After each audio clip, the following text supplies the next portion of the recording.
গল্পটা যদি বলতে হয় তাহলে আমার পিছন থেকেই যেতে হবে, আমার বাবা মার কাছ থেকে আসতে হবে। ছোটবেলা থেকে আসেন? হ্যাঁ। আমি খুব মধ্য ফ্যামিলির একটা গরিব ঘরের মেয়ে। আমার বাবা মাও খুব অসহায়। আমার বাবা খুব ছোটখাটো একটা চাকরি করে, একটা হোটেলে কাজ করে। আমরা ভাই বোন 5 জন। ছোটবেলা থেকে আমরা অভাব জিনিসটাকে ভোগ করে আসছি। একদম মা বাবার ঘরে যখন থেকে মানে একটু ধরে বুঝ হয়েছে তখন থেকে আমরা কষ্ট কি জিনিসটা পাই আসছি। আর আমাদের একটা কষ্ট ছিল সবচেয়ে বেশি বড়, যেটা আমার বাবা মানে হঠাৎ করে সবসময় নিখোঁজ হয়ে যেত ছোটবেলা থেকেই। আমরা যতটুকু মনে পড়ে, আমার ছোট ভাইটা যখন একদম কোলে, খুব ছোট কোলে কয়েক মাস হয়েছে, তখন এর কথাটা আমার মোটামুটি ভালোই মনে আছে। এর আগে থেকে নাকি আম্মুর সাথে আব্বু এরকম করতো। আম্মুর যখন বিয়ের 7 দিন বিয়ের বয়স, তখন থেকে আব্বু এরকম নিখোঁজ হয়ে যেত। এটা নাকি আব্বুর একটা রোগ ধরতে গেলে ছিল, একটা অভ্যাস, মানে হঠাৎ হঠাৎ করে নিখোঁজ হয়ে যেত। ছোট থাকতে আম্মুর বিয়ের 7 দিন থেকে। কারণ তখন যে আম্মু চলে যাবে, কারণ আম্মুর তো ঘরে সৎ মা ছিল, তার বাবা মানে বাবা যা মা বলতো তাই করতো। তো এই কারণে আম্মু আর কখনো আলাদা হওয়ার চিন্তা ভাবনা করে না, যে তার তো কোনো মানে, সে কার কাছে যাবে। তো আমার মা বাধ্য হয়ে সেখানেই সংসার করছে আমার বাবার সাথে। তো এইভাবে করতে হতে আমরা 5 ভাই বোন হয়েছি। তো আমার যতটুকু মনে পড়ে, আমার ছোট ভাইটা যখন কোলে ছিল তখন আব্বু একদম নিখোঁজ হয়ে গেছে। আব্বুর আর কোনো খোঁজ খবর ছিল না। 3 বছর আমরা আব্বুকে 3.5 বছর কোনো কাছেই পাইনি। বাবা কি জিনিস বা বাবা কি বেঁচে আছে কিনা সেটাও আমরা জানতাম না।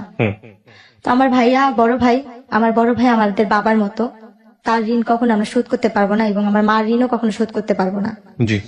আমার আম্মু সেলাই মেশিনের কাজ করে, বাসায় কাজ করে, মানুষের এটা সেটা সবকিছু করে আমাদের। আপনি নিজের চোখে দেখেছেন এগুলা? এই দৃশ্যটা আমার নিজের চোখেই দেখা। আচ্ছা। আমার ছোট ভাইকে যখন কোলে নিয়ে আমার বাবা চলে যায়, একদম ছোট যখন। বাবা চলে যায় বলতে? আমার আব্বু আমাদের রেখে রেখে চলে যেত।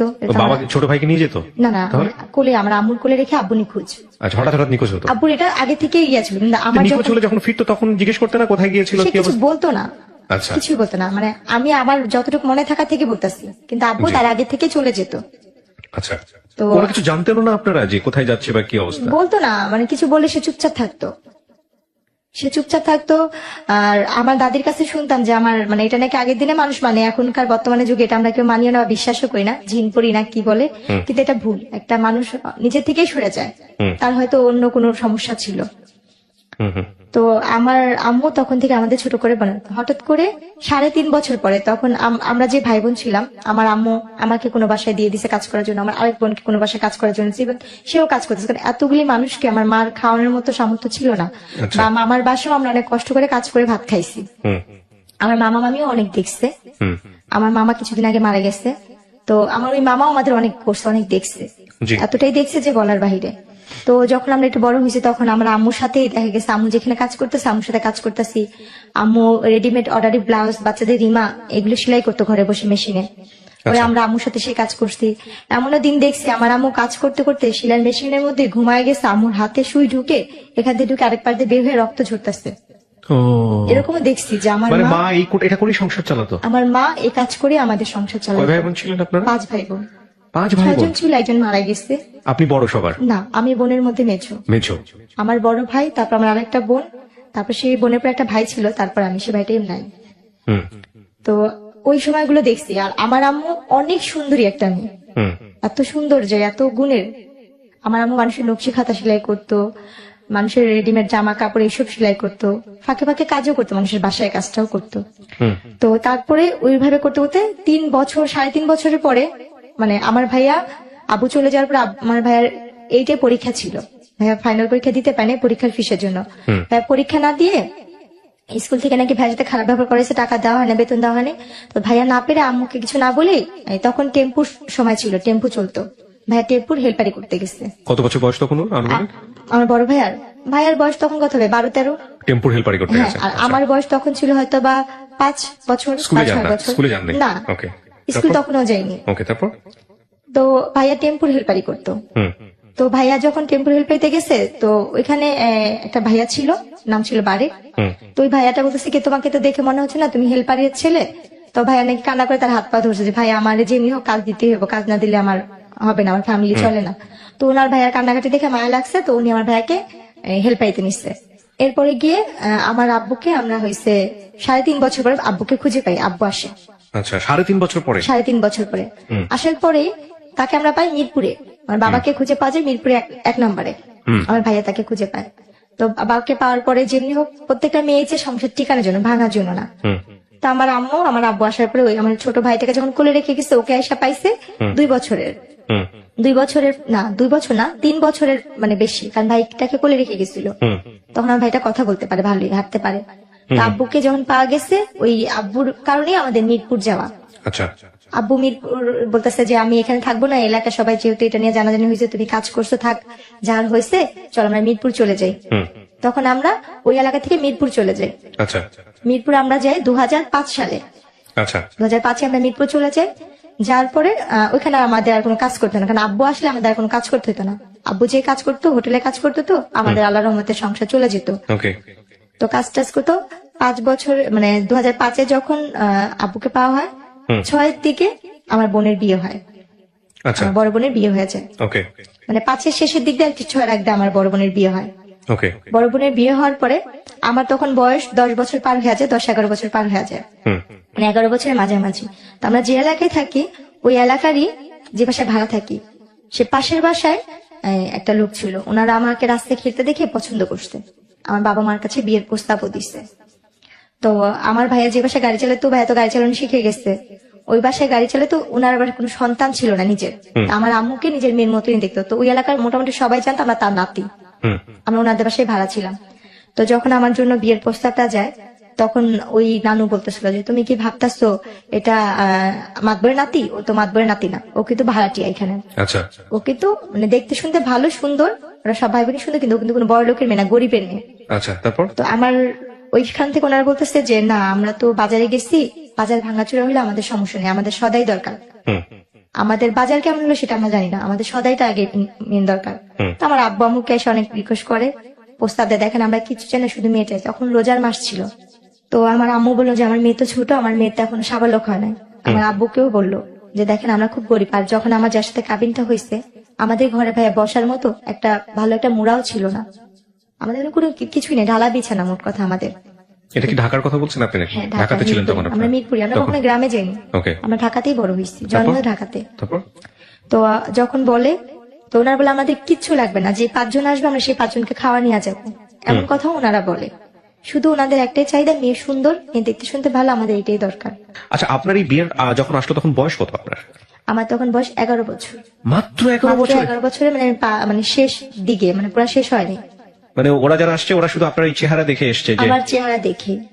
আর তখন তখন আপনি পড়াশোনা করেন নাকি পড়াশোনা করার সুযোগ আমি হয়নি? তখন স্কুলে ভর্তি হয়েছি, তখন হিসাবে আমি ক্লাস 6-এ মাত্র পড়ি। ক্লাস 6-এ পড়তেন? হ্যাঁ। তারপর মাত্র 6-এ যারা বিয়ে দিয়ে এসছে তারা কোথা থেকে এসছে? তারা আশেপাশেই ছিল? তারা এমনি ওদের হোম ডিস্ট্রিক্ট বিক্রমপুর ছিল, হ্যাঁ। কিন্তু ওই এলাকার ওরা স্থানীয় ছিল, স্থানীয় ছিল এবং আপনাদেরকে চিনতো আগে? আমাদের চিনতো, যে আমরা ভাড়াটিয়া সেটা চিনতো। ওকে তারপর? কারণ আমি তো সারাক্ষণ রাস্তায় খেলতাম। হুম তো ওনারা যখন ইয়ে করছে, মানে আমার যার সাথে বিয়ে হয়েছে তাকে আমি একসময় মামা ডাকতাম, আর মাকে আমি নানি ডাকতাম। হুম মানে উনি আমাকে ওই বড় হওয়ার পর ওই তখনই দেখছে। হুম হুম দেখার পরে বলতেছে যে এই মেয়েটা কে রে? ওর বোনের সাথে, ফুফাতো বোনের সাথে আমি খেলতাম। হুম বলছে মালিহা এটা কে রে? বলতেছে এটা তো জেসমিন, ওই পাশের বাসায় থাকে ওরা। হুম এবার বলতেছে কি মেয়েটা কি করে? বলতেছে ও ওইখানে সরকারি স্কুলে পড়ে, আমার সাথে মেয়ে খেলতে আসে, তখন রোজার মাস ছিল। আচ্ছা তো আমাকে দেখছে ইফতারির 2-3 ঘন্টা আগে, সে আমাকে দেখছে। আচ্ছা দেখার পরে তারা ইফতারির পরপরই তারা চলে আসতে আমার জন্য বিয়ের প্রস্তাব নিয়ে। হুম আসার পরে আমার মা বাবাকে অনেক রিকোয়েস্ট করলো, যেদিন দেখছে সেদিন কথা বলছে, তারপর দিন আমার গায়ে হলুদ হয়েছে। ওকে আমার বাবা মাকে তারা এক পর্যায়ে, আর আমার বাবা মা ভাবছে যে আমরা গরিব, এত বড় লোক জায়গা থেকে আসতে, নিজের থেকে মেয়ে নিতে চাচ্ছে। তো একদিন সময় চেয়েছে, তারা সেটাও দেয়নি। তারপর দিন গায়ে হলুদ করছে, তারপর দিন কাবিন করছে ওনারা। বুঝতেন ওই 11 বছর বয়সে বিয়ে কি জিনিস? আমাকে কতটুকু যখন বুঝতেন? আমাকে ওনারা পার্লারে সাজাইতে নিচ্ছে, হ্যাঁ আমি এই যে পাশে যে খেলতাম গলিতে, আমাকে ওই গলিতে কয়েকটা আন্টি ছিল, অনেক আদর করতো, হ্যাঁ আমাকে বলতো ললনা সুন্দরী বলতো। ওনারা আমাকে আদর করে ললনা সুন্দরী বলতো। আচ্ছা আর একটু দুষ্ট টাইপের, মানে খেলাধুলার প্রতি আমার নেশা অনেক বেশি ছিল, আর চুলগুলি একটু বড় ছিল তো যার কারণে। হুম হুম হুম তো তারপরে গিয়ে ওনারা আমাকে, আমাদের তো পার্লার সাজানোর মতো কোনো সামর্থ্য নেই। যেমন আমার বড় বোনের বিয়ে একটা সুতি কাপড় পরে নর্মাল, মানে বিয়ে লাল বেনারসি শাড়িও না, আচ্ছা। একটা সস্তা কাপড়ে আমার বড় বোনের বিয়ে হয়েছে, তখন একটু দেখছি। আর আমাকে তারা সুন্দর দামি শাড়ি দিচ্ছে, আচ্ছা। সিটি গোল্ডের জিনিসপত্রই দিচ্ছে, বা স্বর্ণের জিনিস যেটাই দিচ্ছে। আপনার ওই যার সঙ্গে বিয়ের কথা হচ্ছিল ওনার বয়স কত ছিল? উনি আমার থেকে 22 বছরের না 23 বছরের বড় ছিল। প্রথম বিয়ে ছিল আপনার? প্রথম যে কাবিনের বিয়েটা ছিল 22 বছর 25 বছরের বড় আপনার থেকে, আর আপনার তখন 10-11 বছর বয়স। না, আমার 11 বছর শেষের দিকটা। 12 বছরে পড়তে হ্যাঁ, যাচ্ছেন। পড়তে তো যাচ্ছি। আপনাকে পার্লারে নিয়ে যাচ্ছে সাজানোর জন্য। ওনাদের তারপর? নিজস্বই পার্লার আছে। ওনাদের নিজস্ব পার্লার ছিল? ওনাদের অনেকগুলো নিজস্ব মিরপুরে পার্লার ছিল। ও আচ্ছা আচ্ছা, তারপর? তো তারপরে যখন ওনার পার্লার সাজে, আমি তো কখনো পার্লারে সাজি নেই, আমার জন্য এটা পুতুলের মতো সাজ। আমি হলুদের দিনও ওনারা সাজাইছে, আমি সেটা তো অনেক খুশি ছিলাম, ফুল টুল দিয়ে। আমার বিয়ের মিষ্টি আমি নিজেই চেয়ে চেয়ে খাচ্ছি। তারপর যেদিন আমার কাবিন হয় সেদিন আমি পাশে পাশে আন্টিকে যা বলছি, পুতুল আন্টি দেখেন আমি আজকে আরো সুন্দর ললনা সুন্দরী হয়ে আসছি, দেখেন আমাকে কত সুন্দর লাগতেছে।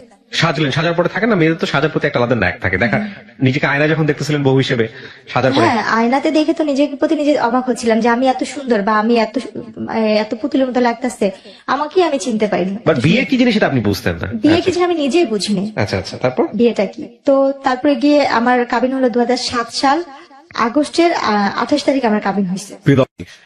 আলাপনে তো কাবিন হওয়ার পরে ওই দিন তো কাবিন হলো, তো ওনারা কাবিনের পর দিয়ে না আমাকে যখন কাজী লিখতেছে কবুল বলবে, আমার আম্মু নিচে মানে মেহমান আসছে, সবাই খাওয়া দাওয়া দিচ্ছে, আব্বু নিচে দাঁড়াচ্ছে কে কে আসবে, তো ওনারা বলতেছি তাঁতি করেন ইফতারির আগে বিয়ে পড়াবো, ইফতারির আগে বিয়ে পড়াবো। তা আম্মু ওরা বলছিল কি ইফতারির পরে একবারে ঠান্ডা মাথায় বিয়েটা পড়ে। তো ওনারা খুব তাড়াতাড়ি করতেছিল, ওনাদের বাসায় এই হয়েছে, আমাদের বাসায় ওনা কাবিন হয়, ওনাদের ফ্ল্যাটে ওনাদের বিল্ডিং নিয়ে কাবিন করেছে।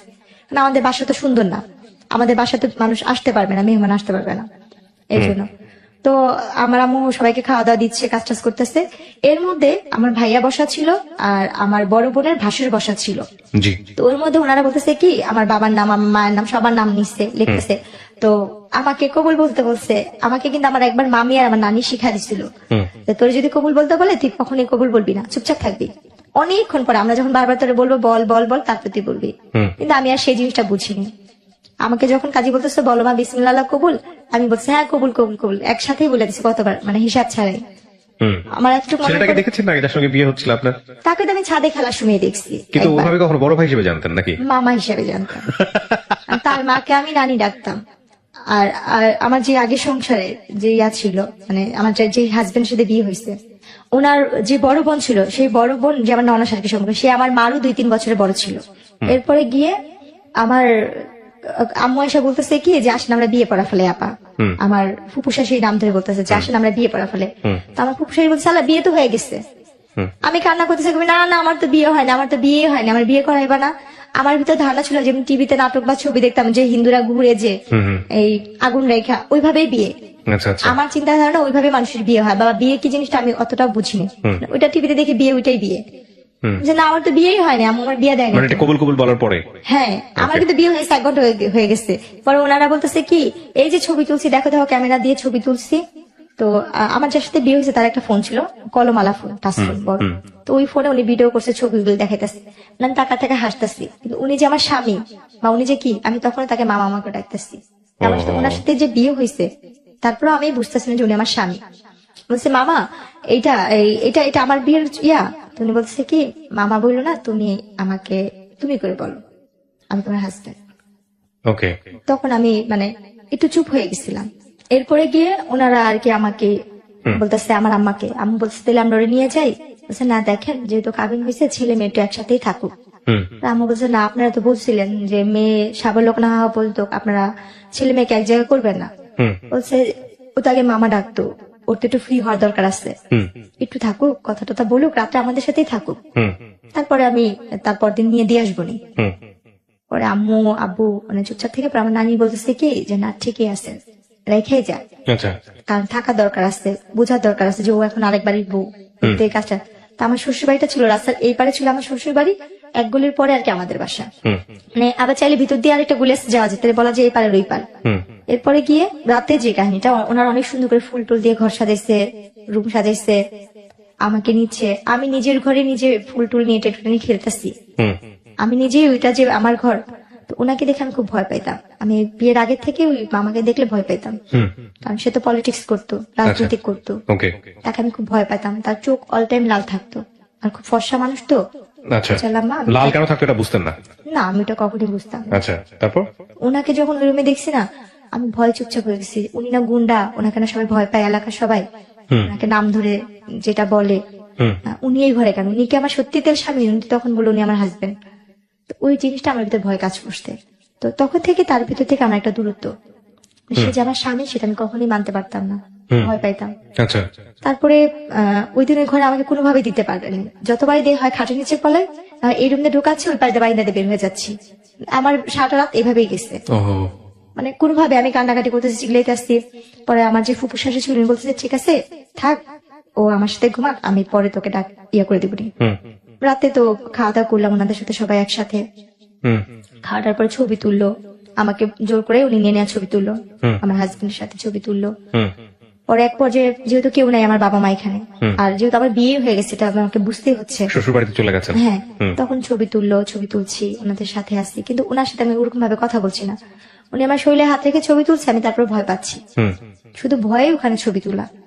এরপরে গিয়ে সকাল মানে রাতে যখন আমার ফুপুর সাথে শাশুড়ির সাথে ঘুমাইলাম, মাঝরাতে তখন 4টা বা 3:30 বাজে, হঠাৎ করে ঘুম ভাঙছে, দেখি যে না উনি ওই রুমে আমাদের সাথে একসাথে শুয়ে আসছে। আচ্ছা তো যাক, তখন ওই মুহূর্তে তখন যে উঠে বসে বসে কান্না করতেছি যে আমি মনে হয় আর বাবা মার কাছে যেতে পারবো না।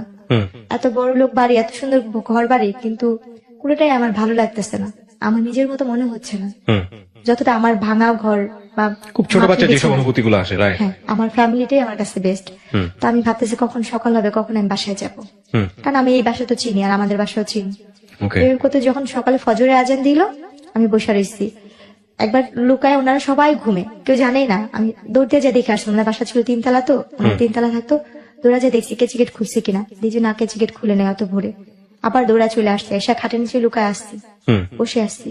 এরপরে যখন সকালবেলা 6টা বাজে, আমি তখন ওই মুহূর্তে বাসা থেকে চলে আমাদের বাসায় চলে যাই, গেট টেট খুলে আমি আমাদের বাসায় চলে গেছি। আমি আমাদের বাসা যা ঘুমা, আম্মু বলতেছে তুমি এত সকালে, আমি ওনারা আমার পাঠা দিচ্ছে, ওনারা বলছে তুমি বাসা যাওয়া, আমি জন্য বাসায় এসে পড়ছি। তা আম্মু ভাবছে যে ওইজন সত্যি বলছে, তো আমি বাসা যে ঘুমা রয়েছি। এদিক দিয়ে ওনারা খুঁজতে আসছে বাসায়, আর আমাদের তো ফোন নাই যে আমাদের বাসায় ফোন দিবে, মোবাইল টোবাইল কিছুই নেই যে ফোন দিবে। তো ওনারা খুঁজতেছে অনেকক্ষণ পর ওনাদের বাসায় কাজের মেয়েকে পাঠাইছে, পাঠা যায় বলতে জেসমিন কি বাসায় গেছে, বলে হ্যাঁ ও তো কোন সকালে এসে ঘুমা রয়েছে, আপনার ওরা নাকি পাঠা দিচ্ছে ওর ফুপু শাশুড়ি। দেখছেন হ্যাঁ সবাই ম্যাডামরা খুঁজতেছে, ওরা কেউ পাইতেছে না। ওরা আম্মু আমার বকা দিল, 2টা থাপ্পড় দিল যে তুমি এখন বড় হয়েছে, তোমার বিয়ে হয়েছে, তুমি তো যখন তখন জেলে আসতে পারবে না, আসলে কে তোমাকে নিয়ে ওনারা সংসার করবে, তুমি তো মেয়ে মানুষ, তোমার কপাল তো সেখানে বিয়ে হয়েছে, ভালো জায়গায় বিয়ে হয়েছে।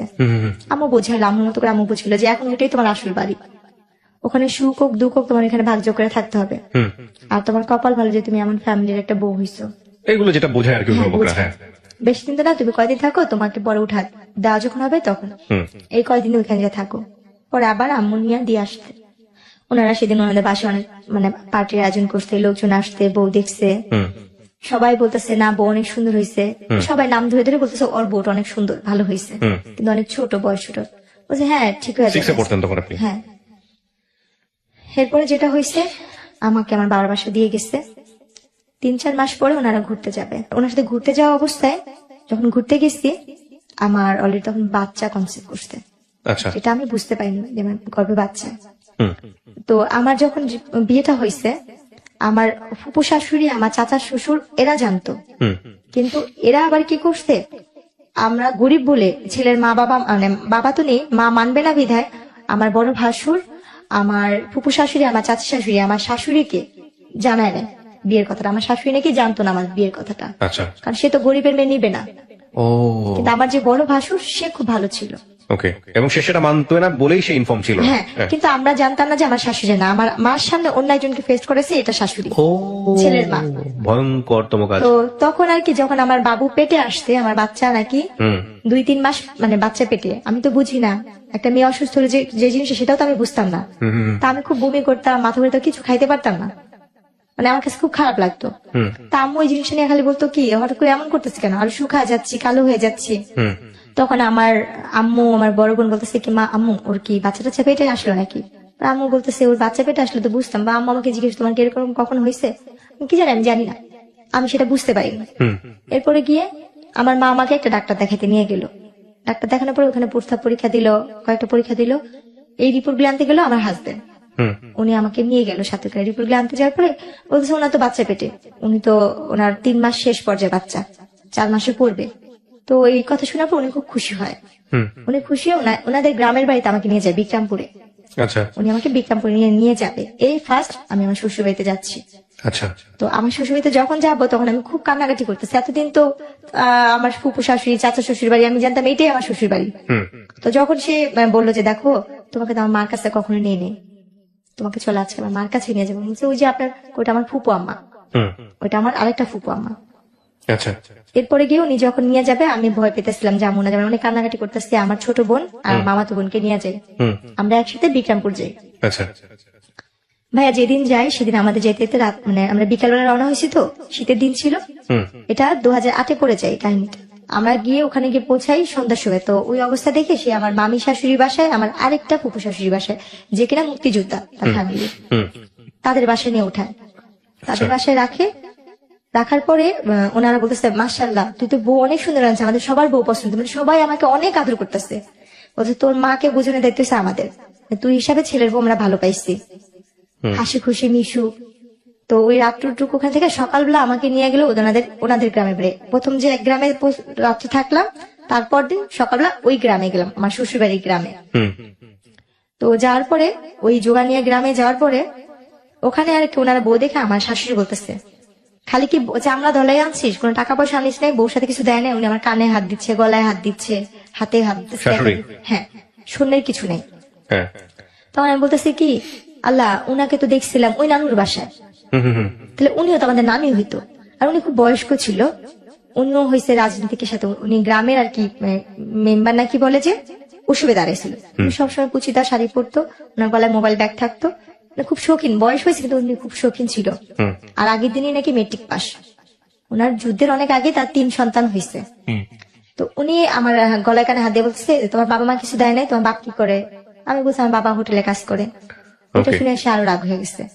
ওই মুহূর্তে ওনারা কি করলো, মা ছেলে ঝগড়া করতেছে। আমার আরেক ভাসুর, আমার আরেক দেবররা, 2 দেবর মিলে ঝগড়া করতেছে, তারা ঝগড়া করতেছিল। ওকে। তারা ঝগড়া করতে করতে আমার যে বড় যে ভাসুরের বউ যে ছিল, আমার সেই বড় ভাসুরের বউ আর আমার আরেক ভাসুরের বউ, তারা মিলে রান্না বান্না করতেছে, বউকে যেটা খাওয়ানোর মিষ্টি টিষ্টি সব বানাচ্ছে। তো তখন বাজে সকাল 10টার দিকে। তো ওই মুহূর্তে কি হয়েছে, তারা 2 ভাই মারামারি, 3 ভাই মিলে ঝগড়া কথা কাটাকাটি করতে একটা মারামারি, অনেক পর্যায়ে দেখি যে দা বুঠি নিয়ে মারামারি হচ্ছে। আমি রুমে, আমি আমার 2 বোন রুমে। কতক্ষণ পরে আমি মানে মারামারি করছি, সেটা আমার স্বামী, তার সাথে আমি যেহেতু সংসার করতে প্রায় 1 বছরের মতো সময় হয়ে আসতেছে কাছাকাছি। তো ওনার সাথে ঝগড়া লাগছে দেখে আমি একটু বাইরে এসে দরজার সামনে দাঁড়িয়েছি। দাঁড়ানোর পরে আমার যে আরেক ভাসুর, মানে মেজু ভাসুর যাকে বলে, সে এসে আমার মুখে বেশ একটা খারাপ করে একটা গালি দিয়ে আমার চুলটা ডাইনা ধরে, আচ্ছা। এইটার আগে মার, একটা গালি দিয়ে বলতেছে এটার আগে মার, ভাষা খারাপ করে এটার আগে মার, এটার বাপ মা এটার কথা দিচ্ছে। উনি আমার চুল টাইনা না ধইরা উনি কি করলো, বলছে মানে অনেক বাজে ভাষা গালাগালি করছে, ওকে আগে মার, চামড়া ধরা তো গেছে এটা সেটা করতে কথা দিচ্ছে। এভাবে বলে উনি ইয়া করলো। ভাই কখনো যুদ্ধ কি জিনিস দেখি নাই, শুনছি শুধু মুক্তিযোদ্ধা নাকি অনেক কষ্ট, কিন্তু সেই দিনের যুদ্ধটা মনে হয় কি আমার জীবনে অনেক বড় একটা যুদ্ধ ছিল। সেই দিন ওই মুহূর্তে আমাকে মারলো, আমার 2 বোনকে মারলো, আর সেই মায়ের কি উড়াধুরা মায়ের। ওহো, কে গায়ে তুল আপনার এটা? আমার ভাসুর, আমার দেবর, আপনার জামাই ছিল না ওখানে? ওনাকেও মারছে। আহা। মিথ্যা তো কেন বলবো, উনি খুব মানে যতটুকু সাধ্য উনি ইয়া করতে, ওনাকেও মারছে। উনি বলছে আমি যদি গরিব মেয়ে কিনে সংসার করে ভাত খেতে হবে, তোদের সমস্যা কি, আমি তোকে নিয়ে ভাত খাবো। এই নিয়ে ওনারা ভাইরা মারামারি করছে। কিন্তু আমি যে প্রথম দিন, তার আগের দিন যেই আমার ফুপু শাশুড়ি আর মামি শাশুড়ির বাসায় উঠছিলাম, তারা সেই খবরটা পেয়ে তাদের গ্রাম থেকে লোকজন নিয়ে আসতে আইসা ওনারা আমাকে, আমার শ্বশুর ভাইয়ের সাথে 2 পক্ষ মারামারি লেগে ঝগড়া লাগে, দা বঠি মানে কাছি টাছি নিয়ে একজন আরেকজনকে কুপাকুপি মারামারি, এই এমনকি মেয়েরাও ওনার কোমরে বাইধা মারামারি করতেছে। তখন আমার ওই যে ফুপু শাশুড়ির মেয়ে আপু, ওই আপুটার নাম আমি বলতে চাচ্ছি না, আপুটা যেহেতু পলিটিক্স, ওই আপুটা আসছে। ওই আপুটা এসে উনি আমার ননদ হয় সম্পর্কে, একটু বড় আমার বয়সে। ওই আপুটা আমাকে এসে ধরে, আমার বোনকে ধরে ধরে আমার দাদি শাশুড়ি ঘরে নিয়ে দরজা বন্ধ করে বলছে তোর এই ঘরটা বের হবি না। এরপরে গিয়ে ওই মারামারি হইলো। তো মারামারির শেষ পর্যায়ে যেটা দাঁড়াইলো, বলছে মা ওর বাচ্চা পেটে। তো উনি বললো কি ঠিক আছে তুই গরিবের মেয়ে বিয়ে করছিস, এটা আমি মানতে পারতেছি না, তারপর মেনে নিবি, পেটে বাচ্চা যেহেতু, তোর বউ যদি মেয়ে হয় তাহলে আমি আমার ঘরে জায়গা দিব না, তুই তালাক দিবি। আর যদি তোর বউর ছেলে হয় তাহলে আমি তোর বউকে মেনে নিব। তো বললো যে ঠিক আছে দেখা যাক। তো বলে না যার কেউ নেই তার আল্লাহ অবশ্যই থাকে। আমার আল্লাহ পাক 2টাই দিছে একসাথে, একটা ছেলে একটা মেয়ে একসাথেই দিছে আল্লাহ পাক। তো ওই সময় আর কি মারামারি হওয়ার পরে তো প্রায় মা ছেলেতে ঝগড়া খাই যা হইতেই থাকতো এই যৌতুক নিয়ে। আমার বাবা মা কিছু দেয় না, এটা না সেটা না। ভাইয়া কোনো একটা ফল খাইতে গেছি, বলতো তোর বাবার বাড়ি থেকে এই ফলটা আসতে, মুখের সামনে থেকে সেই ফলটা নিয়ে যেত, খাইতে পারতাম না। ওহো। কোনো পিঠা সিজনে আমার দুই ভাসুরের বাসা থেকে পিঠা আসতেছে, তাদের বাবা মার আছে, আমার বাবার নাই। আমার বাবা তো ওহো। গরিব, আমরা নিজেই তো একটা ভালো আম কাঁঠাল কিনা খাইতে পারি না। আমার মনে পড়ে আমার ওই বাচ্চাটা, কারণ ওই কথাগুলো আমার ভালো করে মনে নেই। আমার ওই সময় আমার বাচ্চাটা যখন 5 মাস পেটের শেষের পর্যায়ে, আমি আম খাইতে নিচ্ছিলাম। এদের বাসায় অনেক আম গাছ আছে, এদের বাসায় কোনো ফলের গাছের অভাব নেই, অদৃষ্ট ফল, সব ধরনের ফল আছে। তা আমি কুড়াইয়া একটা আম খাচ্ছিলাম, ছুলে মাত্র এক কামড় দিছি। আমার ননদাই শুনিয়ে আমটা কায়রা নিয়ে বলতেছে কি, তোর বাপমার বাড়ি থেকে আম আসছে, তুই যে আমাদের বাড়ির আম খাচ্ছিস। আচ্ছা, আপনার জামাই কি করতো? ও হয়েছে কি, পলিটিক্স করতো, নেশা পানি করতো।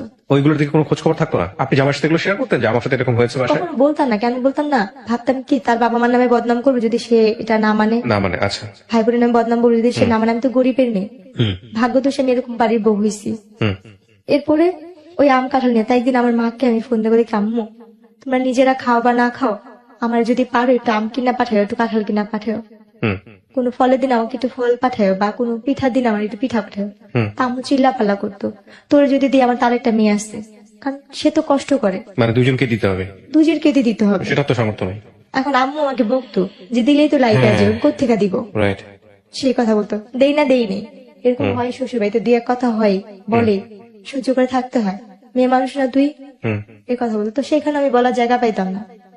আর আম্মু যখন এই যে মারামারিটা হয়েছে, তখন কি আম্মু বলতে কি বাচ্চাটা ফালা দে, তোর আমরা নিয়ে আসা করি, হুম ছাড়া তো বলতাম কি আম্মু মেয়েদের জীবনে কয়বার বিয়ে হয়, তুমি না এত কষ্ট করে আমাদের বড় করছো, তাহলে আমি এখান থেকে যদি যাই মাসে তো খারাপ বলবো।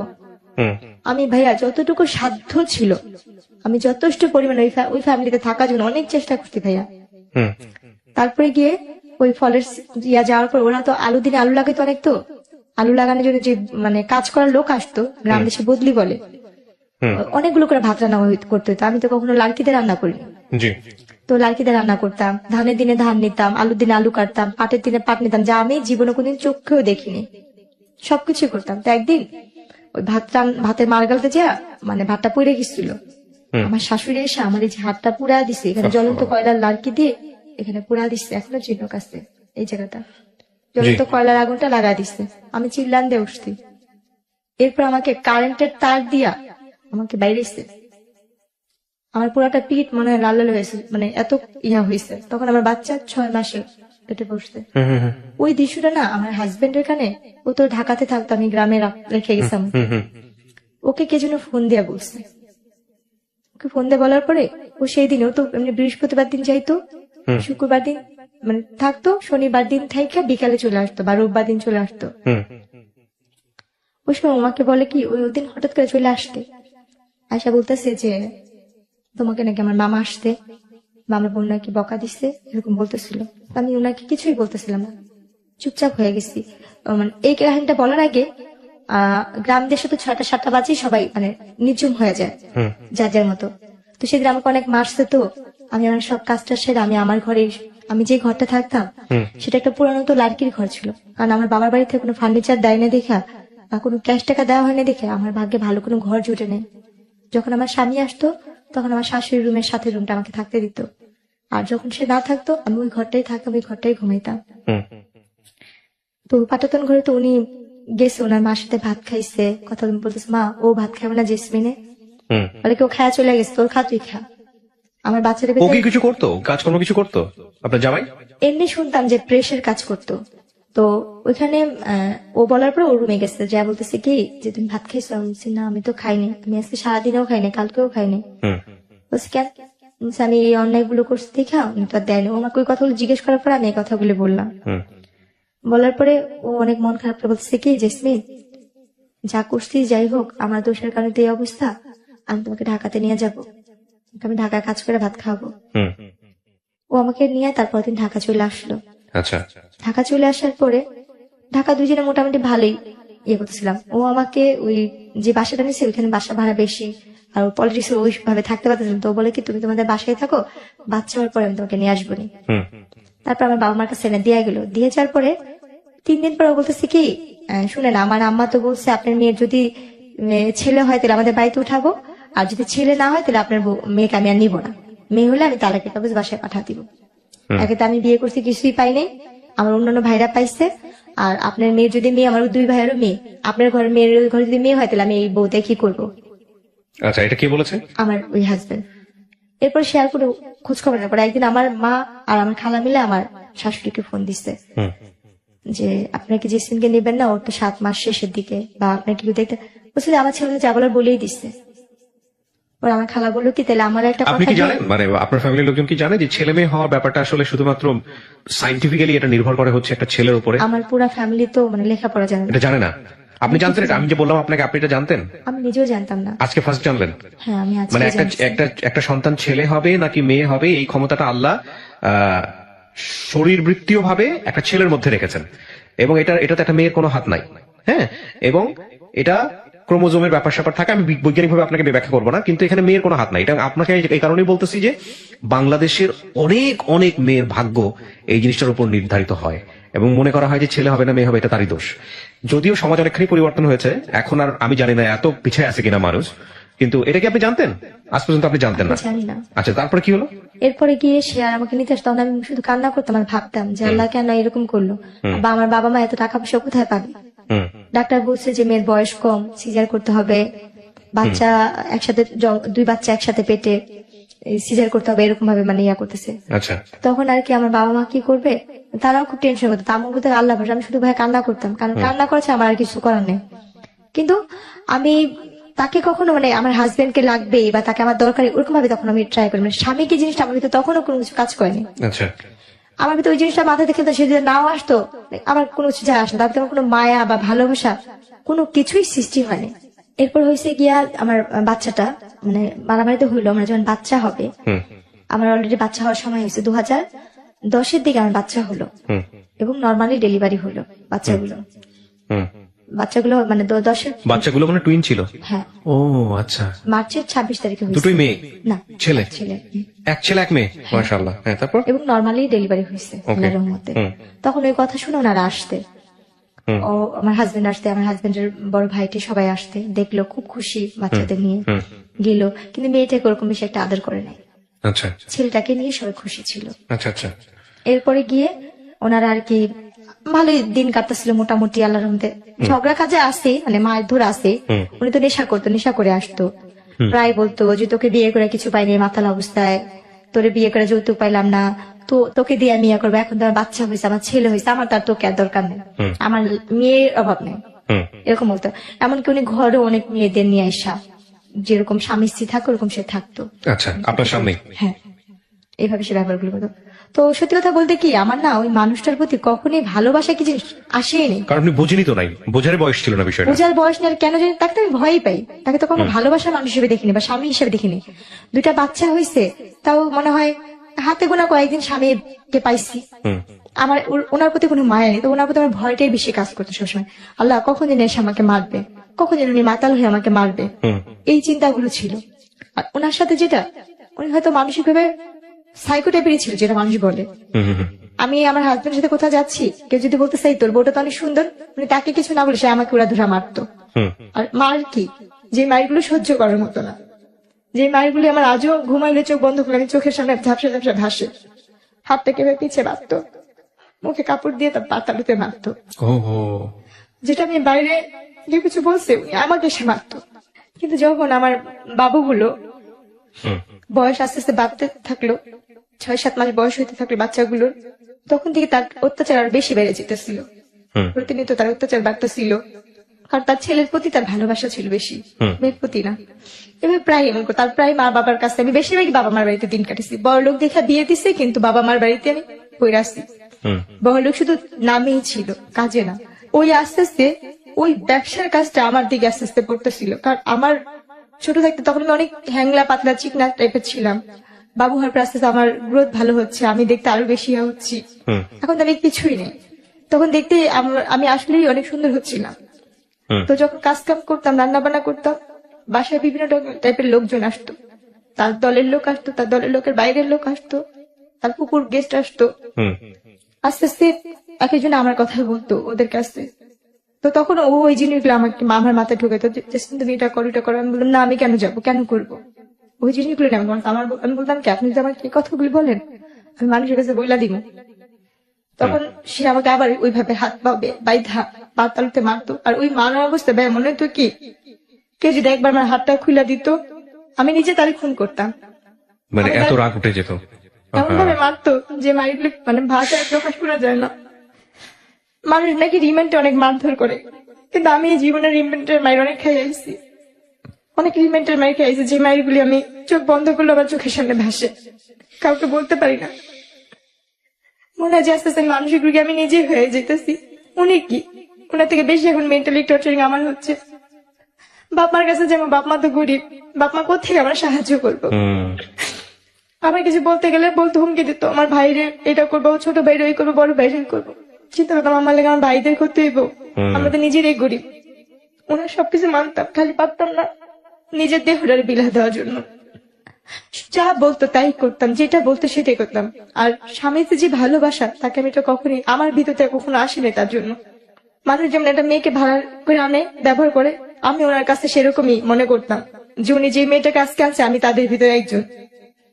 এই জিনিসটা মনে করতাম সবসময়। তারপরে গিয়ে এই যে বাবা খাওয়াটা, উনি বাবা খাওয়া তুললো আস্তে আস্তে আস্তে আস্তে আমাদের সংসার ধ্বংসের পথে চলে যেতেছিল। তার ভাই বোন তারা তো সবাই এক সাইডে হয়ে যেতেছে, শুধু তার সাথে তার দুই ভাইয়া তার মা ছাড়া আর কেউ তার সাথে মিলতো না। কারণ তারা তো এই ধরনের ব্যবসা করতো, তার একটা ফুফু ছিল এই ধরনের কাজ করতো। প্রিয় দর্শক এবং শ্রোতা, আপনারা শুনছেন এবং দেখছেন। আমার যতটুকু লাস্টের দিকটা মনে পড়ে, আমার উপরে তো যে অত্যাচার গেছে তো গেছি, আমাকে গ্রামে নিয়ে আমি বলছি এরপরে পুলিশ কেস হয়েছিল বংশাল থানার ভিতরে আমাকে, ওর নাম। আচ্ছা। তবে যে বাসায় থাকতাম সে বাসায় আমাকে একবার অনেক মারতেছিল। ওই দিন মনে হয় আমাকে ছাদ থেকে ফালা দেওয়ার কোনো প্ল্যান করছিল। আচ্ছা। যে বিল্ডিং এ থাকতাম 7 তলায়, আচ্ছা। তখন পুরান ঢাকায় থাকি। তো ওইখানটা আমার যেটা মনে পড়ে, আমার অনেক মারতেছিল, এত মারতেছিল যে মানে ভাষা মারতে মারতে টাইনা টাইনা আমার ছাদের কর্নারে নেওয়ার চেষ্টা করতেছিল। আমি কোনোভাবে যাবো না, আমি দরজার সিট ইয়াটা ধরে রাখছি। আমি বলছি আপনি আমাকে একটা বারের জন্য মাফ করেন, আপনি যা বলবেন আমি তাই করবো, আপনি যেইটা বলবেন আমি সব ধরনের কিছু করবো। আমি কাজের মেয়ে হয়ে থাকবো শুধু আমার বাচ্চাগুলোর জন্য, শুধু আমার সন্তানগুলোর জন্য আমি এই লোকটার সাথে থাকতে চাইতাম। কারণ আমার নিজের প্রতি, নিজের দেহের প্রতি কোনো লোভ ছিল না, এই দুনিয়ার কোনো কিছুর প্রতি আমার লোভ নেই। আমার শুধু একটাই শখ ছিল, আমি একটা ঘরের বউ হবো, একটা যৌথ পরিবারের বউ থাকবো, একটা সংসারী মেয়ে থাকবো। আমার একটা ঘর দরকার ছিল, স্বামী যেমনই হোক, আমি সেটা পাইনি। এরপর ওই দিন মারার পরে না শুধু ওই বিল্ডিং এর মানুষজন আমাকে ধরে, তারপর আমি না পারি ওদিন কোনার প্রতি আমার ক্ষিপ্ত একটা ঘৃণা চলে আসছিল যে আমি ওনার অত্যাচার সহ্য করবো না, আমি ওনার প্রতি নিজে যে মামলা করবো, কেস করবো। আমি আমার বাচ্চাটাকে দুইটারে কোলে নিয়ে আমি নাইমা চলে আসছি, পলাই চলে আসছি ধরতে গেলে, যে আমি বংশাল থানায় যাই। ওনার আমার মায়ের চিনুক দিয়ে মাথা ফাটা ছিল, শরীরের এখানে সেখানে মায়ের চিনুক দেখা, ওনার সাথে সাথে আমাকে ইয়ে করতে কেস নিয়ে নিচ্ছে। মানে আপনি মামলা করলেন কত সালে? ওইটা 10-এর দিকে। 2010-এর দিকে। তারপর আপনার নেওয়ার পরে নারী নির্যাতন মামলা। হ্যাঁ, তারপর করার পরে ও মা পুলিশ বাসায় আসলো, ওরকে বাসায় পেলো না, ওর ভাই ফোন দিল, ওর মা ফোন দিল, পুলিশ বললো আচ্ছা ঠিক আছে তুমি বাসায় চলে যাও। আমি ওইখানেই বসা, তারা কিন্তু আমার হাজবেন্ডের সাথে কথা বললো, আচ্ছা ঠিক আছে এটা পারিবারিক ব্যাপার, তারা ঘরোয়াভাবে ম্যানেজ করে নেবে, আপনারা যান চলে যান।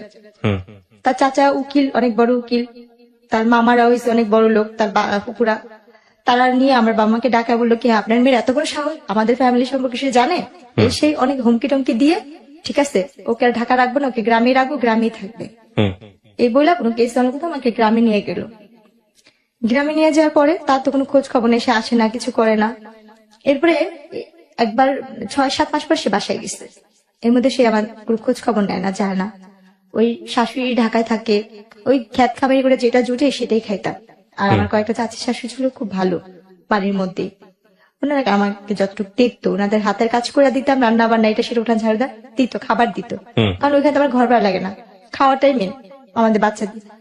তো হঠাৎ করে আমি যাওয়ার পর ওনার ফোনে ফোন আসছে, আমি রিসিভ করছি, একটা মেয়ে ওনাকে জান জান করে ডাকতেছে ওনার নাম ধরে। পরে শুনলাম যে ওনার সাথে ওই মেয়েটার বিয়ে হবে। প্রত্যেকটা মেয়েরই স্বামী যেমনই হোক, স্বামী তো, কারণ এই উনি অনেক মেয়েদের সাথে সম্পর্ক করে, কিন্তু কোনো মেয়েকে যদি সে বিয়ে করে তাহলে আমি তার এখানে থাকতে পারবো না। ওই জিনিসটা ভাব করে তখন আমি বলছি আপনি যদি বিয়ে করেন তাহলে ওনারা তো বলছে পরবর্তীকালে আপনি কিছু করলে আপনার বিরুদ্ধে ওনারা ব্যবস্থা নিবে। আমি তাহলে ঢাকা যাব, আমি ঢাকা গিয়েই বলবো। পরে উনি কি বললো, তুই ঢাকা যাবি কোত্থেকে, তুই এখানে বের হইতে পারলিস না, এই কথা বললো। যাক, ওই দিন আমাকে অনেক মারলো। তারপর দিন আমি গ্রামের চেয়ারম্যান মেম্বারকে ডাকাইছি, ওদের ডাকাইলো, ওদের সমাজ থেকে এমনি তো এক ঘরে করে রাখতো। তারপরে গিয়ে যেটা করলো, গ্রামের চেয়ারম্যান মেম্বারের বিচার করে দেওয়ার একদিন 2 দিন পরে 2 দিন সে আমার সাথে খুব ভালো ব্যবহার করলো, খুব ভালো ব্যবহার করলো। করার পরে 3 দিনের দিন আমার যেটা মনে পড়ে, আমার বাচ্চাদের ভাত খাওয়াচ্ছিলাম, আচ্ছা। আলহামদুলিল্লাহ। পিছন থেকে আমার হাতটা কে ধরছে আমি সেটা জানি না, আমার আজও মনে পড়ে না। সামনে থেকে আমার শাশুড়ি এরকম আমার গালটা চেপা ধরছে 2 হাত দিয়া, আর আমার স্বামী আমার পাও 2টা ধরে রাখছিল। আমার অতটুক দৃশ্যই আমার মনে আছে, আর কিছু মনে নেই বা মনে পড়েও না। তারপর এরপরে যখন আমি 15 দিন না 20 দিন পরে যখন আমার সেন্স ফিরছে বা আমি একটু সুস্থ হয়েছি, তখন শুনি যে আমি মেডিকেলে, ও মাই গড, হাসপাতালে। আমাকে মায়েরা কোন ধরনের ঘুমের ওষুধ খাওয়ায়া আমাকে বস্তায় ভরে বুড়িগঙ্গা নদীর এখানে ফালা দেওয়া হয়েছিল। ও হো, কিন্তু আমার আল্লাহ কেন বাতেছে আমি জানি না। আমার এই জীবনের প্রতি ঘৃণা, নিজের জীবনের প্রতি শুধু ঘৃণে। তখনই আল্লাহ আমার নিয়ে যেত এই দুনিয়া থেকে। যদি তখনই আল্লাহ আমাকে নিয়ে যেত, তাহলে আজকে আমি যেখানটা আসছি বা যেখানে কথা বলতে আসছি, হাজার হাজার মানুষ আমার যেখানে দেখবে আমাকে দেখতো না। কারণ আমার বাবা মা গরিব কিন্তু পর্দা করে, আমার বাবা মা 5 ওয়াক্ত নামাজ পড়ার চেষ্টা করে। এরপরে যখন আমি একটু সুস্থ হইলাম, আপনাকে ওই বস্তায় করে ওখান থেকে বের করছে কে, কি জানছেন? সুপাররা নাকি, আমি যেটা শুনছি আর কি, হ্যাঁ সুপাররা রাস্তা ঝাড়ু দেয় না, হ্যাঁ, ওনারা আমাকে দেখতেছে, আমার এই মাথাটা একটু পেড়হা নাকি ছিল, আমার সর্বমুখ নীল হয়ে গেছিল। আচ্ছা, পিত্ত নাকি যেরকম নীল থাকে, আমার আম্মুর কাছে শুনছি হ্যাঁ, ওরকম নীল টাইপের। আমি নাকি একটু একটু করে মুখটা আমার এই খানটা নড়তেছে পানির জন্য, পানির জন্য নাকি গলাটা কাঁপতেছিল। তখন নাকি ওইখানে কারণ নাকি ইয়ে করতে পানি টানি দিচ্ছে, মেডিকেলে নিচ্ছে। আমার যে ভাবির ভাই হয়েছে, তখন ছিল একজন কনস্টেবল। না কিন্তু আপনাকে মেডিকেলে নেওয়ার পরে আপনাকে চিনবে কিভাবে মানুষ? চিনবে বলতে ওই যে আপনি পরিচয় বলে দিয়েছেন যে আমার না, বাড়ি না, তাহলে? আমি পরিচয় বলিনি। তাহলে যেখানে আমার ফালানো ছিল হ্যাঁ। ওই থানার কনস্টেবলের কাজ করতো আমার ভাবির বড় ভাই, আপন বড় ভাই। উনি দেখে চিনেছে আপনাকে? উনি বলতেছে কি, আমার ভাবির নাম ধরে বলতেছে কি, হ্যাঁ। তো ননদ কইরে জেসমিন কত গ্রামের বাড়িতে কত নাই। আচ্ছা পরে বলতেছে কি, তোরা একবার মেডিকেল আসতে পারবি, সেম দেখতে ওর মতনই একটা মেয়ে। আচ্ছা আচ্ছা, আর এই কথা শোনার পর না, তার 3-4 দিন আগে থেকে মার মন তো, আমার মা নাকি খালি বলতে করে ওর সাথে একটু কথা বলতে পারতাম, ওর সাথে একটু কথা বলতে পারতাম, একটু দেখতে পারতাম। তো যখন ভাবির কাছে এই কথা শুনছিলাম, তখন নাকি আমার আম্মু খালি এটা আমার মেয়ে, এটা আমার মেয়ে, চলো যাই চলো যাই। তখন আমার ভাইয়া, আমার আম্মু, আমার খালাতো বোন সবাই মিলে গেছে মেডিকেলে। ওকে, তারপর? যাওয়ার পরে ওনারা আর কি ওখানে আমাকে দেখলো, দেখে তো আমার আম্মু ধরে নাকি কান্নাকাটি করতেছে। আমি নাকি যাকে দেখতাম তাকে দেখে ভয় পাইতাম, যাকে দেখতাম তাকে দেখে আমি ভয় পাইতাম। আমি নাকি কারোর সামনে যেতে পারতেছিলাম না, যাকে দেখতাম তাকে দেখে বলতাম ও মারতে ও মারতে। তারপরে ওই সাংবাদিকরাও নাকি গেছিল ওইখান থেকে আমাকে ঢাকা মেডিকেলের মানবাধিকারের শাখায় পাঠা দিচ্ছিল নাকি ওসিতে। আচ্ছা, ওখানে আমার চিকিৎসা হয় এবং ওইখানে আমার এই চোখের কর্নিয়াটা নষ্ট করে দিয়েছিল। আমি 3 বছর চোখে দেখতে পারিনি, এই বাম পাশের এই চোখটার এটার জন্য এই চোখের সমস্যা হয়েছিল। তারপর? তো ওই সময় চোখে আমার আঘাত পড়ে এবং গলার মধ্যে এই ঠানটা ইয়ে হয়ে গেছে, কথা ফ্যাস ফ্যাস করে আসতো, কথা ভালো করে বলতে পারতাম না। তারপর? এরপরে যখন আমাকে বাসায় নিয়ে গেল, 20 দিনের না 25 দিনের দিন বাসায় নিয়ে গেল, ওর যে যারা সাংবাদিক মাধ্যমে আমার চাচা শ্বশুর এসে বলছে এই কেস নিয়ে যদি ইয়া করেন তাহলে আপনাদেরই সমস্যা হবে। তখন আমার বাপ মা চিন্তা করলো আমরা তো এদের সাথে কখনো পারবো না, কিছু করতে পারবো না। আমার বাবা মা কি করলো, না পাইরা আমরা মিরপুর থেকেই ওই এলাকা থেকে আমরা আবার চলে আসলাম আচ্ছা খিলগাঁওতে। আচ্ছা, এদের সাথে আমরা আর কোনো কিছুতে বাড়াবাড়ি করতে যাইনি, বাড়াইনি। মানে পরবর্তীতে মামলা করেন নাই বা এরকম কোনো কিছু, কোনো অ্যাকশনই যান নাই? না। তখন কি মনে হয়েছে যে জীবন যদি না থাকে বা যেহেতু পারবো না, অর্থ নাই, আমাদের তো কোনো সামর্থ্য নেই, আমরা তো এদের সাথে পারবোই না। এক্স্যাক্টলি, সারা পৃথিবীতেই তো এটা একটা বড় সমস্যা, যার অর্থ নাই তার কোনো ক্ষমতা নাই, এটাই রূঢ় বাস্তবতা। কিন্তু রাষ্ট্রের অধিকার হচ্ছে এজ এ নাগরিক হিসেবে আইনি সহায়তার জায়গাতে অর্থ থাকুক আর না থাকুক এটা নিশ্চিত করা। কিন্তু আগলিয়েস্ট ট্রুথ যেটা আমরা সবাই জানি, যার যত অর্থ তার তত ক্ষমতা।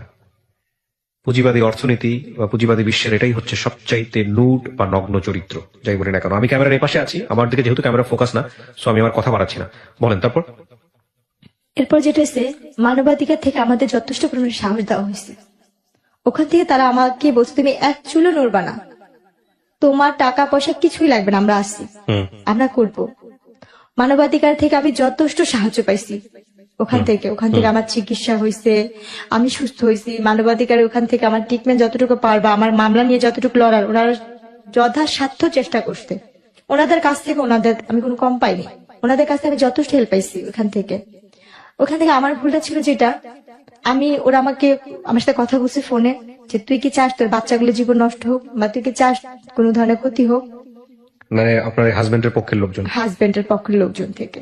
তখন আমি বলছি কি না, আমি সংসার করতে চাই আমার বাচ্চাদের জন্য। আমার বাবা মা, আমি তো মানসিক ভাবে তখন সুস্থ ছিলাম না পরিপূর্ণভাবে। আমার বাবা মা আমাকে শিকল দিয়ে আটকে আটকে রাখতো, যদি আমি না যেতে পারি, যদি থাকি। আমার মার সাথে আমার ভাইয়ের সাথে আমি অনেক খারাপ ব্যবহার করে আমি চলে যাই। আমি কিন্তু তখনও পরিপূর্ণভাবে সুস্থ না ভাইয়া, আমি তারপরও চলে গেছি তাদের কাছে। ওরা আমার কাছে নিচ্ছে, আমি গেছি। এরপর যখন গেলাম ওদের এখানে 3-4 দিন পরে ও আমাকে বললো কি যে দেখো আমার তো সবকিছুতেই এখন আমি বঞ্চিত, টাকা পয়সা থেকে, যে ঝামেলা কেস মামলা অনেক কিছুতে দৌড়াদৌড়ি করছি, আমার হাতে টাকা পয়সা নেই, আমি তোমাকে দিয়া মানে ওদের যে ফ্যামিলি যে অনুষ্ঠানগুলো হইতো, যে মানুষ নিয়ে কাজ টাজ করা, মানে মূলত ওরা খারাপ কাজই করতো। ও কি কোনো ধরনের সেক্সুয়ালি কোনো ধরনের হ্যারাসমেন্ট, মানে কাউকে কারো কাছে পাঠানো জোর করে বা এগুলো পয়সা এটা অনেক চেষ্টা করতে, কিন্তু পারে নাই? পারে না বলতে দিছিল, এক জায়গায় একজনের রুমেই ঢুকা দিছিল। হ্যাঁ, কিন্তু আপনি শেষ পর্যন্ত এটা তারপর সফলতা দেন বাবা নাই। ডাইকা, হ্যাঁ, বাবা ডাইকা আপনি ওখান থেকে বের হয়ে আসছেন। তার বাপ ধরে পা জোড়া ধরছিলাম যে ও তো আমার স্বামী, ও আপনার কাছে দিছে কেন আমি জানি না। তখন উনি একটা গালি দেওয়া বলছে যে ও কি মানুষের বাচ্চা, ও তো কাফের, ও তো এমনিতে মনে হয় তোমার বাবা, তো তোমার সাথে যেহেতু এই কাজ করছে তুমি এই খেয়াল ঠাই করা, তুমি চলে যাও। ও সব ধরনের কাজ করতে পারবো, ও একদিন দালাল।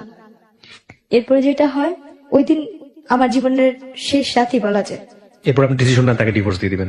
ডিভোর্স তো তারাই নিয়ে নিচ্ছে আমার থেকে, জোর করে মায়ের ধরে করে একটা কাগজে নিচ্ছে, বলছে কি এখানে একটা সই কর, একটা কাজে লাগবে। এটা যে অনেক আগে তার ডিভোর্স দিচ্ছে সেটা আমি বুঝতে পারি। কত সালের এটা ঘটনা, ডিভোর্সটা? 10-এর ভিতরে। 2010-এর ভিতরে। আপনার বাচ্চার তখন বয়স কত? বাবুদের কত 8-9 মাস। 8-9 মাসের বাচ্চা ফেলে আপনাকে বাসা থেকে বের করে দেয়? 1 বছর হয় নাই, না হবে 1 বছরে ওদের একটা আপনি কি জন্মদিন। মামলা তুলে নিয়েছিলেন পরে? এই মামলা পরবর্তীতে কোথায় আছে, কিভাবে আছে, আপনার খোঁজ খবর নেন নাই? আমরা তো লেখা বাজার, আমি তো এইটাই রাখিনি, মানে ওই কাগজপত্রই রাখিনি, আর কোনো কিছুতে যাইও নি আর। আচ্ছা, আর আমরা ওটা নিয়ে আগেই নেই, এটাতে আমরা কোনো ধরনের কিছু পাবো, আমরা আগে সেটা মামলার হবে। আমরা আগে নেই, তারাই মনে হয় ওটা উঠা হয়েছে, কারণ ওখান থেকে কোনো আমাদের কোনো যোগাযোগ করেনি। আচ্ছা, এরপরে কি হলো 2010-এর পরে? ডিভোর্স হয়ে তারপরে যাওয়ার পরে মানবাধিকার শাখা থেকে যখন আম্মুদের ফোন দিল যে আপনার মেয়ে কোথায়, আম্মু বলছে আমার মেয়ে তো চলে গেছে, আমি এই সংসার করতেছি ওখানে, তখন তারা একটু রাগারাগি করছে আম্মুদের সাথে, যা গেছে। এরপর উনি আমাকে একটা গাড়িতে, একটা মাইক্রো গাড়ি আসলো, সেদিন আমার বাচ্চাগুলোর অনেক জ্বর ছিল ভাইয়া। উনি আমাকে কি করছে, যেখানে নিয়ে যাবে একটা গাড়িতে উঠাচ্ছে, যে এক জায়গায় যাবো আজকে, ওখানে একটা অনুষ্ঠান আছে চলো। এটা কি ডিভোর্সের আগে না ডিভোর্সের পরে? এটা ডিভোর্সটা সে আমাকে আগে নিয়ে নিয়েছিল, আমি বুঝিনি, মানে পেপারসে সাইন করার পরে ঘটনা? হ্যাঁ। আচ্ছা, তারপর? সেদিনই আমাদের জীবনের লাস্ট ওনার সাথে দেখা এবং শেষ বিদায়। হ্যাঁ, উনি আমাকে একটা গাড়ি আসলো, মাইক্রো গাড়ি আসলো, গাড়িতে আরো 3-4টা মেয়ে ছিল, আর কয়েকজন লোক, একটা লোক ছিল চাঁদি ছিল, তার চুল নেই, আর একটা লোক ছিল অনেক মোটা করে, আর একটা লোক বয়স বাবার বয়স, আমার বাবার বয়স বৃদ্ধ। তো ওই গাড়িতে উঠা দিল, আর আমার ব্যাগের মধ্যে কিছু কাপড় সেই ভাজ টাজ করেছে, তার ফুকু আসে। তো আপনাকে নিয়ে যাচ্ছে কোথায় আপনি জানেন না এটা? এরকম তো সে আমাকে অনেক অনুষ্ঠান, সে বাসাও আনে, বাইরেও নিয়ে যায় নাচের জন্য? সহকারে, হ্যাঁ এভাবে নিয়ে যেত। তো সেই দিনের মতন সে আমাকে নিয়ে গেছে, আর ওইটা বলছে সে একটা ঘরোয়া একটা নাটক নাকি বানাবে সে, এইটার জন্য সে নিচ্ছে, কারণ তার ফুপুরা মিডিয়াতে টুকটাক কাজ করতো, তো ওই হিসাবে না। কিন্তু তো আপনি তো এর আগে একটা ভয়ঙ্কর রকমের দুর্ঘটনা আপনার লাইফে ঘটেছে, এই যে মানুষের রুমে পাঠিয়ে দেয়া, এবং সেখানে আপনি এরকম একটা ঘটনা ঘটার পরে তারপর আপনি তার কথা সাড়া দিচ্ছেন কেন? আমি তো পরিস্থিতি আমার বাচ্চাদের জন্য, আমি কাজ করে টাকা আনতাম, ফেরত আমার সংসার চলতো। এখানে দেখেন, একটা কথা বলি, আপনি কিছু মনে করবেন না। অন্যায় যে করে এবং অন্যায় যে সহ্য করে, আমাদের একটা প্রবাদ আছে, দুজনেই সমান অপরাধী। 1 বার করেছেন ঠিক আছে, 2 বার করেছেন ঠিক আছে, 3 বার 4 বার 5 বার 6 বার ধরে, আমি তো মূর্খ বলতে আমি লেখাপড়া না করার মতো না ঠিক আছে, কিন্তু তারপরে আপনি এতবার ব্ল্যাকমেল, মানুষ তো ভালো মন্দ বোঝে প্রাণী হিসেবে, শিক্ষার কথা বাদই দেন। ওরকম ভাবে বুঝতাম না তাকে, মানে আপনার জামাই ধরে নিয়ে গিয়ে অন্য একটা মানুষের ঘরের মধ্যে ঢুকিয়ে দিচ্ছে জোর করে, সেখান থেকে আপনি তার হাত পায়ে ধরে বের হয়ে আসতেছেন। আর আমার প্রত্যেকটা মুহূর্তে তাহলে ওই ছিল আমি মানুষটার সংসার আপনি করবো। আপনার পেপার থেকে সাইন করে নিচ্ছে, আবার ওই মানুষটা আবার ওটা কিসের আপনাকে sign করছে পাঠাচ্ছে। আমি তো জানতাম না, যদি আমার তালাক সাইন ছিল, আমি তো জানি না এটা আমার তালাকের কাগজ। কিন্তু আপনি সাইন করবেন কেন পেপারে? কি কারণে, অনেক কি জিজ্ঞেস কারণে, করেছে উনি আপনাকে? আমাকে বলছে এখানে একটা সই দাও, বাবুদের জন্য একটা করছি, বিমানা পলিসি করছে ওইখানের জন্য। আচ্ছা, তো একটা কথা বলে আপনাকে নিয়ে গেল বাইরে, নিয়ে গেছে। তারপরে আপনি দেখলেন যে তারপরে আপনাকে হচ্ছে হলো কোন একটা জায়গায় নিয়ে আর বিক্রি আমি করে। যেখানে যেতাম সেখানে তো আমার চিন্তা ভাবনা থাকতো, এখানে আমার ইনকাম হলে আমার বাচ্চাগুলো খাবে, আমি চলবো, আমার তো ওই জিনিসটাই কাজ করতো, ওই হিসাব করে যেতাম। তারপর তো সেদিন আমি হলে বললাম কি যে আজকে আপনি যাবেন না এই গাড়িতে, অন্য দিন তো যান, আজকে আপনি যাবেন না? বলছে তুমি যাও, আমি ফুপুর সাথে আসতেছি, আমি ফুপু একসাথে ফুপুর গাড়িতে আসবো। হুম তো যাক গেছে, যখন গায়ে যাইতে যেতে অনেক যেখানে যেতেছে, আমি তো রাস্তাঘাট তো চিনি না, তখন আমি বলতেছি কি আর কত দূর যাবে, কোথায় অনুষ্ঠান? তখন ওই মেয়েরা বলতেছে কিসের অনুষ্ঠান হবে, কি হবে? আমি তো কিন্তু বোরখা পরাই, আমি তখন হাত মোজা পা মোজাও করতাম।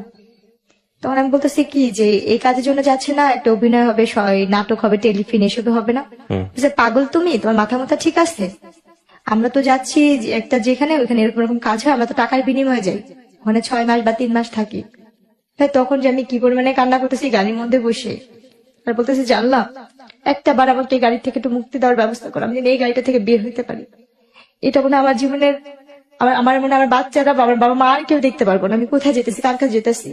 তো ওই মুহূর্তে গাড়িটা যখন ওই বার হবে, ফেরি পার হবে, হুম ফেরি পার হওয়ার সময় ওইখান থেকে ওখানে একটা আপু ছিল, খুব ভালো ছিল। ওই আপুটা বলছে কি যখন ফেরিতে উঠবো তখন তোকে আমি একটু হেল্প করতে পারবো, বাথরুমের নাম করে তুই এখানে বেড়াইতে পারবি, হুম যেহেতু তুই এখানে মেয়ে না। তারপর এরপর যখন বাথরুমের নাম করে এখান থেকে বের হইলাম, আমি পলে ওইখানে একটা রুম, মানে উপরে যে থাকে যে বাথরুমের সেটে, ওদিকে একটা লোকের বললাম কি আমার ওই গাড়িটা তুলে নিয়ে যেতেছে, আমার একে একটু বাঁচাবেন। কয়জন লোক জমাট হইলো, বলছে কোন গাড়িটা? আমি কিছু বলবো না, কারণ আমি ভয় পাইছি এদের কাছে বলে, এদের তো আমি চিনি, এরাও যদি আমার দুর্বলতার সুযোগটা কাজে লাগায়। আর আপুটা বলছে কাউকে বলবি না, তুই এখান থেকে পালাইতেছিস, তুই কাউকে বুঝতে দিবি না, তাহলে এইখানে যে পশুগুলি আছে সেগুলি তোর আর ছিঁড়া ছিঁড়া খাইবো। আপনারা যারা শুনতেছেন বা দেখতেছেন তারা নিশ্চয়ই বুঝতে পারতেছেন যে একটা মেয়ের ভাগ্য কতটা দুর্ভাগ্য হতে পারে। আল্লাহ মাফ করুক যদি তার অর্থনৈতিক ভাবে সে শক্তিশালী না হয়, তার পরিবার বা একটা রং হ্যান্ডে যদি পড়ে। এটা যে খুব গরিব হলেই যে এই ধরনের ঘটনা সবার ক্ষেত্রে কোনো বিষয়টা এরকম নয়।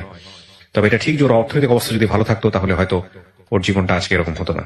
তারপর এরপরে ওইখান থেকে তখন অনেক রাত্র হয়েছে মনে হয়, তখন অনেক রাতই, ভালো মতনই রাত। তখন ওই সময় আমি লোকের বাথরুমে বসে আছি, বাথরুম থেকে বের হচ্ছি না, কোনোভাবে বের হচ্ছি না। আর আমি যে লোকগুলোকে বলছি ওই লোকগুলি আমাকে খুঁজতেছে। অনেকক্ষণ পরে ভালো করে বোরখার মুখটুক আটকে অন্য সাইডে এমন ভাবে বের হলাম যে আমি কাউকে কিছু বলিনি, আমি যে কোনো গাড়ি থেকে পলাইছি বা কিছু কাউকে কিছু বুঝতে দিইনি। এরপর যখন ফেরিটা ঘাটে ফিরলো, ওরা তো খুঁজতেছে খুঁজতেছে, কোনোভাবে পাচ্ছে না। আমি গাড়িটাকেও দেখতেছি লুকা এক সাইডের থেকে ভিতরে, ওখান থেকে দেখি কি গাড়ি থেকে 3-4 জন বের হয়েছে, চান্দমাথা যে লোক উনিও বের হচ্ছে। আমি তাতে করে জোরে জোরে হাইটা আগাও ফেরির মধ্যে যে খাবারের দোকানগুলো থাকে না, যে খাবার খায় হোটেল টোটেল, ওইখানের ভিতরে ঢুকছি খুঁজে খুঁজে। ওইখানে ঢুকে আমি এক সাইডে গিয়ে এক পাশে যে দাঁড়া, মানে এমন ভাবে ইয়ে করতে যে আমি দোকান থেকে কিছু কিনতেছি, যেটা আমাকে কেউ না দেখে বা না ইয়ে করে। কারণ আমি তখন বুঝি যে আমার যে করেই হোক আমার এই জায়গায় বাঁচতে হবে, এবং আমি এইখান থেকে বাঁচার পরে ওই স্বামী নামে যে পশুটা ছিল তার সাথে আমি আর কোনো ধরনের যোগাযোগ করবো না, তার সাথে আমি আর কোনো ধরনের সম্পর্কেই রাখবো না, আমার নসিবে যা আছে তাই হবে। কারণ আমি তো বাচ্চাদের রাখার জন্য, আমার বুকে রাখার জন্য আমি অনেক চেষ্টা করছি, আমার 2টা সন্তানকে মানে কষ্ট করে পালছি। আজকে আমার সেই বাচ্চাদের আমি চোখেও দেখি না, জানিও না কোথায় আছে, কিভাবে আছে, কিছুই জানি না। শুধু অভাবের কারণে আমি তার সব ধরনের অত্যাচার, সব ধরনের কথা আমি মাইনা নিছিলাম। এরপরে যে ওর গাড়িটা নেমে গেছে, গাড়িটার থাকে না, অপেক্ষা করে আমার একজনের জন্য আর 10টা মেয়ে ইয়া করবে, আর মানুষ যেহেতু ওখানে ভিড় হয়ে গেছে। এরপরে গিয়ে ওই গাড়িটা চলে গেল, আর আমি বসে রাখলাম যে এই ফেরিটা কখন আবার ওই পারে যাবে। ওখানে বসে থাকলাম যে কখন ঢাকার বাস আসবে। তখন আমি কি করলাম, অনেকক্ষণ বসে থাকার পর দেখতেছি যে ঢাকা লেখা যে বাসগুলো, তখন আমি বললাম কি এই বাসটা কি ঢাকা যাবে? পরে বলতেছে কি হ্যাঁ এটা তো ঢাকা যাবে। পরে আমি নাম বলছি ভাই আমার ব্যাগ থেকে হারিয়ে গেছে, আমার কাছে কোনো টাকা পয়সা নেই, আমাকে কি ঢাকা নেওয়া যাবে? পরে বলতেছে কি দেখতেছো আমার হাতে কোনো ব্যাগ নেই বা কোনো টাকা পয়সার মতো কিছু নাই। পরে আচ্ছা যান উঠেন, যদি যাত্রী বেশি হয় আপনাকে দাঁড়া যেতে হবে। ঠিক আছে আমার কোনো সময় আমি দাঁড়াই যাবো। তখন ওই বাসটাতে উঠলাম, ওই বাসটা যাত্রাবাড়িতে এসে নামলো। ওখান থেকে আমি একটা রিক্সা নিয়ে আমার মার বাসায় চলে আসলাম, আমার আর কোথাও যাওয়ার জায়গা নেই। মার বাসায় মার বাসায় উদ্দেশ্য করে বের হয়েছে ঠিকই, মাঝে আসছে না কেন জানি মনে হয় আমার ফুপু শাশুড়ির কাছে যা বলি তো সে যদি আমার বাচ্চাগুলিকে আইনা দেয়, ওনার কাছে আবার যাওয়ার জন্য ইয়া করলাম। তারপর আমার মেজো ফুপু শাশুড়ির কাছে গেলাম, ওনার বাসায় কাজের মেয়ের মতো পড়ে আসছি, ওনার পার্লারে কাজ করি, ওনার এটা করি সেটা, কিন্তু উনি কোনোভাবে আমার বাচ্চাই না দেয় না। উনিও দেখি আমাকে এটা ওইটা বলে, মানে বাজে ধরনের কথাই উনিও বলতেছে। ওখানে আমি 1 মাসের মতো কাছাকাছি ছিলাম। আমার আম্মার সাথে ফোনে কন্ট্যাক্ট করলাম, যোগাযোগ করলাম, তখন আমার আম্মুর কাছে একটা ফোন আসছে। ছোট একটা মোবাইল চালায়। আম্মু বললো কি তুই এখন ওই বাড়ির আশা করিস, তোর মতো সন্তান আমার আর দরকার নেই, যদি পারিস ওই জামাইয়ের তালাক দেয় আসতে পারিস আসবি, আর না আসলে নাই, তোর মতো মেয়ে আমার আর দরকার নেই। সেম আপনি যে কথাটা আমাকে বললেন না ভাইয়া, যে অন্যায় করে সেও অপরাধী, যে অন্যায় সহ্য করে সেও অপরাধী, আমার মা আমাকে সেম ওই কথাটাই বলছে। তারপর ফুপুর বাসায় ফুপুরে খালি বলি, তো ফুপুর পার্লারের একটা মেয়ের অনুষ্ঠান, জন্মদিন অনুষ্ঠান, আমি তাকে রান্না বান্না করে দিলাম। পার্লারের মেয়ের জন্মদিন, ওই মেয়ের বার্থডেতে আমি রান্না বান্না সব কাজ করলাম। ওই মেয়ের নাকি একটা হাতের আংটি হয়ে হারায় গেছে, ওই আংটিটার জন্য আমার ফুপু শাশুড়ি এবং পার্লারের মেয়েরা মিললে আমাকে মারলো, যে আমি নাকি সে আংটি চুরি করছি। কিন্তু আমি তো এখানে পড়ে আছি শুধু আমার বাচ্চাটার জন্য, আমার যদি বাচ্চাগুলো আমার কাছে আইনা দেয়, ওই লোভে বা ওই বিনিময়ে, আমার স্বামীর লোভেও না, শুধু সন্তানদের লোভে আমি এখানে পড়ে থাকতাম। এরপরও আপনি হাজবেন্ডের কাছে ছিলেন এই না, ঘটনা? তাহলে তার কোথায়? কাছে ফুপুর কাছে ছিলাম, ফুপুর কাছে ছিলেন। আর ফুপুর বাসায় ছিল। তো একই তো কথা হলো তাও। না, তারপর? সে তো ওইখানে আসেও না, তার সঙ্গে যোগাযোগও নেই, বা আমি যে তার ফুপুর বাসায় আছি সেটা জানেও না। সে তো ওইখানে বাচ্চাদের নিয়েই নাই হয়েছে, যে মেয়ের সাথে তার সম্পর্ক আছে সেই মেয়েকে নিয়ে সে অলরেডি সংসার করতেছে।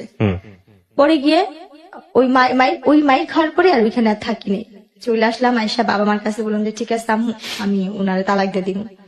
আম্মু বলছে আগে তুই তালাক দিয়ে, আমি বলছি, আমার কাছে টাকা পয়সা নেই। কারণ তুই কোথেকে দিবি, কিভাবে দিবি, আমি জানি না, আমি কি টাকা নিয়ে গাছ লাগা রাখছি, যোগাযোগই করবি না। তারপরে গিয়ে কাজের অফিসে গিয়ে বললাম যে আমি এরকম ছাড়তে চাই, আমার কাছে টাকা টুকা নেই, কেমনে কি ছাড়া যায়। ওরা বলছে আপনি 500 টাকা যদি ম্যানেজ করে আনতে পারেন আমি এখান থেকে কাগজপত্র করে দিব। এরপরে আম্মুর থেকে যে আম্মু 500 টাকা দিল, 500 টাকা নিয়ে ওনারে যে তালাক দিলাম। আমার তালাক যাওয়ার কত আগে সালে আমার, তালাক দিলেন? এটা 2011 সালে। 2011 সালে। 11 সালে বিয়ে হয়েছিল কয় সালে? 2007 কাবিন হয়েছে, আমাকে 9 সালে বাচ্চা পেটে নেওয়া অবস্থা উঠা নিচ্ছে। ওকে, তারপর? 11তে আমার তালাক হয়েছে। তালাক হওয়ার পরে ওনাদের সাথে আমার আর কোনো যোগাযোগ নেই, আমার কোনো কন্ট্যাক্ট নেই। এরপরে আমি আস্তে আস্তে মানে টেনশন, বাচ্চাদের জন্য টেনশন করতে করতে, আর ওই যে আমার মাথায় যে আঘাত পড়ছিল আর চোখে তো দেখি না, এক পর্যায়ে আমি আস্তে আস্তে অসুস্থ হয়ে গেলাম। তখনই আমি ব্রেন স্ট্রোক করি। স্ট্রোক করার পরে আমার অনেক কিছু মনে নেই।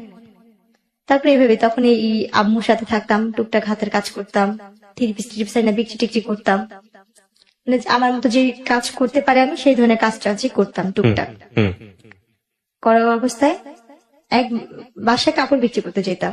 কাপড় বিক্রি করতে যাওয়া অবস্থায় ওনারা অনেক বড় লোক ছিল, আর আমি হচ্ছে অনেক ধরনের সুতার কাজ, ব্লক বাটির কাজ, সব ধরনের কাজ জানি। আর যেহেতু আমার শ্বশুর বাড়িতে পার্লার ছিল, তাদের পার্লারের কাজটা আমি শিখে ফেলছিলাম। ওই বাসায় ওনাদের ব্যাগের সাথে আমার ব্যাগের সাথে মিলা যায়। তখন আমি যখন চলে আসি ওনাদের ব্যাগে টাকা ছিল, আর আমার ব্যাগে ছিল কাপড় আর ছোট্ট একটা বাটন ফোন আমি চালাতাম। হয়তো বা তারা আমার এই ভিডিওটা দেখবে, হয়তো সেটা শুনবে, সে আপুরা, এদের ঋণ আমি কখনো শোধ করতে পারবো না। ওনাদের টাকার ব্যাগ আমার কাছে চলে আসে, আর আমার কাপড় ব্যাগ ওনাদের বাসায়। আমার ওই কাপড় ব্যাগে ছোট একটা ফোন ছিল, আমার বাটন ফোন। আচ্ছা।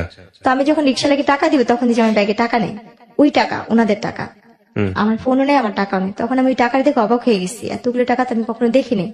তখন গিয়ে আমি কি করলাম, বাসায় নামলাম না, আমার ওই নাম্বারে ফোন দিচ্ছি বারবার। ধরে না সারাদিন এরকম পার হয়েছে, সন্ধ্যার দিকে ফোন ধরছে। আমি বলতেছি কি এই ফোনটা যার কাছে, উনাদের একটা ব্যাগ আমার কাছে। বলার পরে উনি বলতেছে আমাদের ব্যাগ তোমার কাছে, তুমি কে, আর এই ফোনটাই কি? আমি বলছি আপা আপনার বাসায় যে আমি নকশি খাতা বিক্রি করতেছিলাম, কাপড় দিতে গেছিলাম, তখন আমার এই ব্যাগটা গেছিল।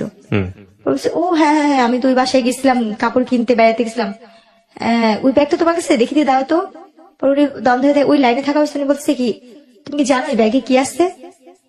আমি জানি, আমার এটার প্রতি কোনো লোভ নেই। কি ছিল? টাকা ছিল। কত টাকা ছিল? ভাই জানি না, কিন্তু এত টাকা কখনো চোখে দেখেনি, অনেকগুলো টাকাই ছিল। তারপর তখন উনি বলতেছে তোমার এই টাকার প্রতি কোনো লোভ নেই? আমি না আপা আমার এই টাকার প্রতি কোনো লোভ নেই। তখন উনি বললো কি তুমি আসো গুলশান আসতে পারবা এই ব্যাগটা নিয়ে? আমি গুলশান জীবনে যাই না, আমি চিনি না। পরে উনি বললো যে ধানমন্ডিতে আসতে পারবা? আমি তাও চিনি না, আমি কখনো যাইনি এসব জায়গায়, আমি কি করে চিনবো? তখন উনি আমাকে বলছে ঠিক আছে আমি কোথায় আসবো? আমি বলছি আমি তালতলা চিনি। তখন আমাদের এলাকার ভূতের আড্ডা একটা ইয়াসির রেস্টুরেন্ট, উনি ওখানে আসতে বলছে। আমি ব্যাগটা নিয়ে ওখানে গেছি, যার পর উনি আমার দিকে তাকায় আসছে আর আমার ব্যাগটা দেখতেছে, আর উনি আমার ব্যাগটা নিয়েই আসতে শুনে মাথায় হাত দেয়, বলতেছে কি যে তোর মতো মেয়ে আমি কম দেখছি রে, কিরে বোন তোর এই টাকার প্রতি কোনো লোভ লাগে নাই? আমি কান্না করে বললাম কি যে আপা আমার জীবনের সবচেয়ে দামি সম্পত্তিতে আমি হারা ফেলছি, আর এই টাকা দিয়ে আমি আর কি করব? আমার জীবনে যে ছেলে মেয়ে, আমার স্বামী, সংসার, সেটাই তো, এই টাকার জন্য আমার জীবনটা আজকে এখানে। আমার বাবা মার টাকা ছিল না বলে আমি স্বামী সংসার করতে পারিনি, যৌতুকের টাকা দিতে পারিনি, এটা আমার মূলত আমার অপরাধ ছিল। আমি গরিবের মেয়ে, আমার বাবা মা গরিব, তখন ওনারা খুব মায়া লাগছে আমার কথা শুনে, বলছে তুই এখান থেকে যে টাকা নিবি নিয়ে নিলে। বলছে না আপা আমার টাকা লাগবে না, যদি পারেন আমার একটা কাজ দিয়ে আমি কাজ করবো, আমার একটা কাজ দরকার, আমি যদি একটু চাকরি করতে পারতাম আমি তো লেখাপড়া জানি। তখন উনি আমাকে কি কাজ দিল, ওনার বাচ্চাদের স্কুলে নেওয়া আসার একটা কাজ দিল। আচ্ছা, ওনার বাচ্চাদের স্কুল নিয়ে যেতে মানতাম, কিন্তু ওনার অনেক বড় লোক ছিল। এরপর একদিন ওনার বাচ্চারা অসুস্থ, একটা বাচ্চা অসুস্থ, ওনার ছেলে অপারেশন করবে।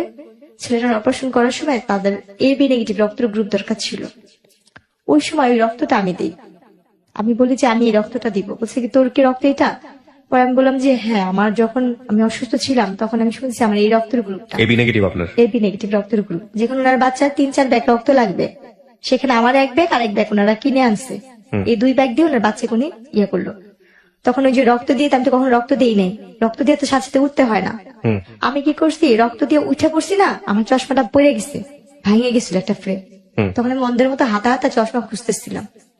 তো ওই জিনিসটা ওই আপুটা ফলো করতে, ফলো করে বলতেছে কি তুই কি চশমা ছাড়া চোখে দেখিস না? এরপরে গিয়ে আমি বলতেছি কি আপা আমি তো চশমা ছাড়া চোখে দেখি না, আজকে 3 বছর ধরে আমার চোখের অবস্থা এরকম। পরে উনি না দেখে বলছে তুই কোন ডাক্তার দেখাইছিস? আমি ডাক্তার দেখাইছি, ডাক্তার আমাকে অপারেশন করতে বলছে আর কি কি যেন পরীক্ষা করতে বলছে, করিনি টাকার জন্য। তখন উনি সাথে সাথে ওনার ড্রাইভারকে ডাক দিল আর ওনার ম্যানেজারকে ডাক দিল। আমাকে ওইখানে সাথে সাথে ওই মুহূর্তে আমাকে ওইখান থেকে জুস টুস খাওয়ায়া পানি টানি খাওয়া আমাকে নিয়ে গেল ডাক্তারখানায়। নিয়ে যাওয়ার পরে ওখানে আমি আমার চোখ পরীক্ষা করে কি কি ধরনের পরীক্ষা, অনেক ধরনের পরীক্ষা টরীক্ষা করার পরে বললো যে ওর যদি ইমিডিয়েটলি যদি ওই অপারেশন না করে ও আর কোনোদিন চোখে দেখতে পাবে না। আর ওর চোখে রক্ত জমাট হয়ে একটা পুঁজ তৈরি হয়েছে, একটা ইনফেকশন হয়ে গেছে ওর কর্নিয়াতে। তখন ওই মুহূর্তে আপারা আমাকে ডাক্তার দেখা সবকিছু কমপ্লিট করে আমাকে পাসপোর্ট টাসপোর্ট বানায় আমাকে চেন্নাইতে ডাক্তার দেখাবে, চেন্নাই থেকে। এরপরে কি করছে ওনারা, আমার সবকিছু করা শেষ, অপারেশন টপারেশন করা শেষ, ওনারা আমাকে খুশি হয়ে জায়গা কিনে দিবে। আচ্ছা, ওনারা আমাকে একটু জায়গা কিনে দিবে, যাতে বাড়িতে আপনি আছেন আর কি। হ্যাঁ তো ওরা আপনাকে একটা জায়গা কিনে দিবে। হ্যাঁ, ওরা আমাকে একটা জায়গা দান করলো। আমার চোখের অপারেশন করা শেষ দিয়ে ওরা আমার একটা জায়গা কোথায় এটা দান করলো। এটা সেটা আমরা ইস্টার কোয়ার্টারের দিকে। আচ্ছা, কতটুকু জায়গা? 2 কাঠা। 2 কাঠা। আচ্ছা, ওনারা আপনাকে আমাকে একদম আপনার নামে লিখে দিয়েছে? সম্পূর্ণ আমার নামে লেখা কাগজপত্র করে দিচ্ছে, দান করছে এটা ওকে, ওনারা। ওকে। আমার রেজিস্ট্রেশন দান করার পরে তো ওনারা আমাকে আর খুশি আর কিছু টাকা দিচ্ছিল, আর 2 লাখ টাকার মতো ওনারা আমাকে টাকা দিচ্ছিল, এটা দিয়ে তুই কিছু করিস, পড়াশোনা কর বা কিছু কর। ওনারা দেশের বাইরে সবাই চলে গেছে, আমার সাথে আর কোনো সম্পর্ক নেই, তারা চলে যাবে। ওনার দেশের বাইরে চলে গেছে, ওনারা যাওয়ার আগে থাকি আপনাকে। দেশে, হ্যাঁ এটা আচ্ছা। খুশি হয়ে দিয়ে গেছে। তো আমি ওই মুহূর্তে না ভাবছি কি, যেহেতু আমি লেখাপড়া জানি না, আমার 2টা বাচ্চা আছে, আমি ওই টাকাটা দিয়ে, যেহেতু আমার বাবা মাও খুব গরিব, ভাই বিয়ে করছে, ভাই ভাইয়ের মতো থাকে, যার যার মতো শেষে থাকে, আমি ওই টাকাটা আমরা আবারও ফিরে যাচ্ছি আলাপন। তখন বিদেশে গেলাম, এক দালাল ধরলাম, উনি আমার থেকে 1.5 লাখ টাকা নিল। একটা মহিলা দালাল ছিল, উনি বিদেশি লোক পাঠায়। উনি আমাকে কাজে দিল কি, হাসপাতালে ক্লিনারের কাজের কথা বলে উনি আমাকে সব কাগজপত্র করতে। আমি হাসপাতালে ক্লিনার হয়ে কাজে যাই, দুবাইতে পাঠাবে। সেখানে গিয়ে আমার সাথে আরেক ইয়া ঘটে, আমার নসিবটা এরকম। ওখানে যাওয়ার পরে আমি একটা ভার ডান্সারে পড়ি, ভার ক্লাবে। ওখানে যে মেন ভার ক্লাবের যে ম্যানেজার থাকে, ও আমার ভাইয়াকে আগে থেকেই চিনতো, আমার ভাইয়ের বন্ধু ছিল। আচ্ছা, আমার ভাইকে চিনতো, জানতো। উনি আমাকে এয়ারপোর্ট থেকে বলতেছে তুমি অমুকের বোন না? আমি বলছি হ্যাঁ। পরে বলতেছে যে তুমি আমাকে চিনো? আমি বলছি না, আপনার কথা আমার ভালো করে মনে নেই। বলছি তোমার না বিয়ে হয়েছিল, এরকম এরকম হয়েছিল? আমি বলি হ্যাঁ আমার হয়েছিল এরকম, কিন্তু এখন তো সেটা নাই। বলছি তুমি এখানে আসছো কেন? উনি আমাকে ডিটেলস করে বলেছে আমি একটা ভার ক্লাবে আসছি। তখন তো আমি তার হাত পা ধরে কান্না করতেছি, ভাই আমি তো এই কাজে আসিনি, আমি তো অন্য কাজে আসছি। বলছে আল্লাহ তুমি এই কথা আগে জানতা না? বলছে না। তখন উনি কি করলো, ওইখানের একটা মেয়ে ছিল ডান্সার, ওই আপুদের 2টা আপুকে বললো যে দেখ ও কিন্তু যাই না আসে নাই, মালিকের বউ কিন্তু অনেক মারবো, ও জন্য ক্লাবে না যেতে পারে বা ইয়া করে ওটা ব্যবস্থা করিস। স্টেজে উঠতে হবে। এখন আমি স্টেজে উঠবো না, আমি কানাকাটি করতেছি, আর আমি সেরকম পোশাক নিই না, আমি তো হাসপাতালের চাকরির জন্য 3 পিস নিচ্ছি আমার, আর ওখানে হয়েছে লেহেঙ্গা স্কার্ট টিস্কার্ট পরে নাচতে হয়, সেটা আমি তো নিইনি। তখন ওই মালিকের বউকে বলে কি ওরে উঠাইস না, উঠায় না, যে টাকা লাগে আমি দিব, ওকে রাখেন। তো উনি বলছে কি না আমি করে ধুতে পানি খাবো, বলছে না আমি দিব ভাই। বলার পরে বলছে ঠিক আছে। তো 2 দিন আমি ভালোই ছিলাম, কিছু করেনি। 2 দিন পর ও টাকা দেয় না, এখন আমাকে মারধর করতেছে, উঠাবে উঠাবে। ও আমার সাথে কি বড় বেমানিটা করতে, আর মানুষকে বিশ্বাস করে যে প্রতারণা করে, যেটা আমার মতো আর কেউ যেন না করে। আমি ওখানে যাই, ওই আপুগুলো আমাকে বলে যে দেখো তোমার তো এখানে আসতো, তুমি এক কাজ করো, 3 মাসের ব্যাপারে তো এখানে শুধু নাচতেই হয়, খারাপ কিছু না, তুমি শুধু ডান্স করো, এখানে ডান্স করলে তুমি তোমার একটা পারিশ্রমে যে একটা ফল এটা নিয়ে যেতে পারো, এখানে তোমার অনুমতি ছাড়া কোনো খারাপ কাজ হবে না। দুবাইতে এরকম কোনো নিয়ম নেই। কিন্তু আমি বুঝি নাই ভাইয়া, আমাকে যে আমার স্বামী যেটা বলছে আমি সেটা উনি বলছে কি এখানে নাচলেই তুমি খারাপ হইব। আমি ওই জিনিসটা ধরেছি যে আমি তো একবার তো অনেক কিছু দেখে আসছি খারাপ জগতের, আমি তো আর কোনো কিছু করতে চাই না, বা আমি তো আমার নিজের দেহটাকে বিক্রি করা ছাড়া সবকিছুই করছি, জীবন অনেক ধরনের মোকাবেলা করে আসছি, আমি আর কিছু করতে চাই না, আমি একটু সৎভাবে বাঁচতে চাই, সেটা পরিশ্রম করে 1 টাকা হইলে আমি নিয়ে খাবো। তখন আমি না ওর হাতে পায়ে জড়া ধরলাম যে ভাইয়া আমাকে এখান থেকে পাঠা দেওয়ার ব্যবস্থা করেন না, আমার বাবা মার কাছে আমার 2 কাঠা জায়গা আছে, আমি সেটা বিক্রি করে আপনাকে টাকা দিবে দরকার হয়। এই কথাটা আমি ওকে নিজে থেকেই বললাম আচ্ছা। যে আমার 2 কাঠা জায়গা আছে, আমি বিক্রি করে দরকার আপনাকে টাকা দিব। তখন ও চুপচাপ থেকে তারপর দিন আমাকে বলছে তুমি যদি এখান থেকে বাঁচতে চাও তোমাকে আমার বিয়ে করতে হবে, আমাকে যদি তুমি বিয়ে না করো তাহলে তুমি এখান থেকে বাঁচতে পারবে না। তো এইভাবে ফুসলায় ফুসলায় আপনাকে বিয়ে করে? হ্যাঁ, ও যখন এখানে বলছে আর আমি তো এখানে অসহায়ের মতন, তখন আমি না আমার মার সাথে এই কথাগুলো কথা বলতে, আমার তো ফোন নাই, ওরে বললাম যে আমার মার সাথে একবার কথা বলতে দেন না, কেউ আমার মার সাথে যোগাযোগ করতে দিল না। আমি একটা জিনিস সংক্ষিপ্ত করে ফেলতেছি এখন, কারণ আমি জানি আপনার এই গল্পটা কোন দিকে যাবে। আমি খুব শর্ট করে নিয়ে আসি যাতে আমাদের দর্শকরা যারা এতক্ষণ ধরে দেখছেন বা শুনছেন তাদের একটু প্রেসাইজ করতে সুবিধা হবে। এই লোকটাকে আপনি বিয়ে করেছেন, শুধু বিয়ে না, আপনি বিয়ে করার পরে দেশে চলে এসেছেন এবং এই লোকটার ঔরসজাত একটা বাচ্চা এখন আপনার আছে, যে বাচ্চার বয়স কত? বাবুটার ফেব্রুয়ারি 14 তারিখে আসলে 2 বছর হবে। আপনি এই লোকটাকে বিয়ে করে দেশে আসছেন, সে কি আর দেশে আসছিল? ওনাকে যখন আমি দুবাইতে বিয়ে করি, উনি দুবাই নিয়ে আমি বিয়ে করার পরে আমাকে বাংলাদেশে পাঠা দেয়, এবং আমি বাংলাদেশে চলে আসার পরে আমার বাবা মা বলছিল যে এই লোকটা ভালো হবে না, খারাপ হবে। তখন আমার বাবা মা অন্য জায়গায় বিয়ে ঠিক করে, অন্য জায়গায় যেখানে বিয়ে ঠিক করে সেই ছেলেটা আনম্যারিডই ছিল। আমার প্রথম বিয়ে এবং আমার তখন কি আপনি কনসিভ আপনি জানতেন যে আপনি কনসিভ করেছেন? তখন আপনি বাচ্চা জানেন পেটে ছিল না, তখন আমার কোনো বাচ্চা পেটে ছিল তারপরে না। বাংলাদেশে এসছে, হ্যাঁ, আপনার বাবা ওর মার সাথে সঙ্গে আমার মিট বিদেশ করে? স্বামী স্ত্রীর কোনো সম্পর্ক নেই, যে শুধু বিয়ে করছে ওই পর্যন্ত কি। ওই তো এরপরে- বললাম বাংলাদেশে এসছে, হ্যাঁ, আপনার সঙ্গে বাংলাদেশ- কিছুদিনের জন্য ছিল, সংসার করেছে। না, উনি আমাকে একা পাঠা দিছিল। তো তাহলে বিষয়টা কি দাঁড়ালো? মানে ও আসছে কিছুদিনের জন্য ছিল? হ্যাঁ, উনি কিছুদিন আসতে এসে আমাকে এখানে ধর্মে কাগজে কলমে বিয়ে করলো। ওর ফ্যামিলির সাথে কি আপনার যোগাযোগ হয়েছে? হ্যাঁ, ওর বাবা ফ্যামিলির মা- সাথে যোগাযোগ আছে? ওর বাবা মা সবাই আমাকে নিয়েছিল এবং ওর বাবা মার আগের বিয়ের কথা জানে না। পরবর্তীতে জেনেছে? পরবর্তীকাল তারা নাকি শোনা শুনছে, কিন্তু এটা আমার হাজবেন্ড কখনো ফেস্ট করে নাই। ফেস করে নাই? এটা সম্পূর্ণ সে গোপন আপনার এখন রাখছে। বাচ্চা আছে, আপনার হাজবেন্ডের সাথে আপনার যোগাযোগ আছে? উনি আমার বাচ্চাকে 3 মাসে পেটে রেখে বাইরে চলে গেছে, আমার দেখেও হাতে- নাই কখনো? না, আজ পর্যন্ত দেখে নাই? না, আমার গয়নাগাটি লাস্ট আমার- পর্যন্ত যে যোগাযোগ হয়েছে আপনার সঙ্গে তখন কি বলে আপনার হাজবেন্ড? উনিও- লাস্ট কবে যোগাযোগ হয়েছে? আমার বাবু যখন মানে 3 মাসে পেটে রেখে গেছে, বাবুটা যেদিন ডেলিভারি হবে তার একদিন আগে আমার ম্যারেজ ডে, মানে 13 তারিখে আমার ম্যারেজ ডে দিন উনি 60 ফোন দিচ্ছিল। কথা হচ্ছে যেদিন আমার ছেলেটা হয়েছে ঠিক সেই দিনই। তার মানে আপনাদের ডিভোর্স হয়নি এখন পর্যন্ত? না। তাহলে এই ভদ্রলোক সম্পর্কে আমি ইন্টেল কোনো কিছুতে আনতে চাচ্ছি না, যেহেতু আপনি এখনো তার ওয়াইফ। তো এই গল্পটা আপনি এখন বললেন, আপনার কি ভরণ পোষণ সে দেয়?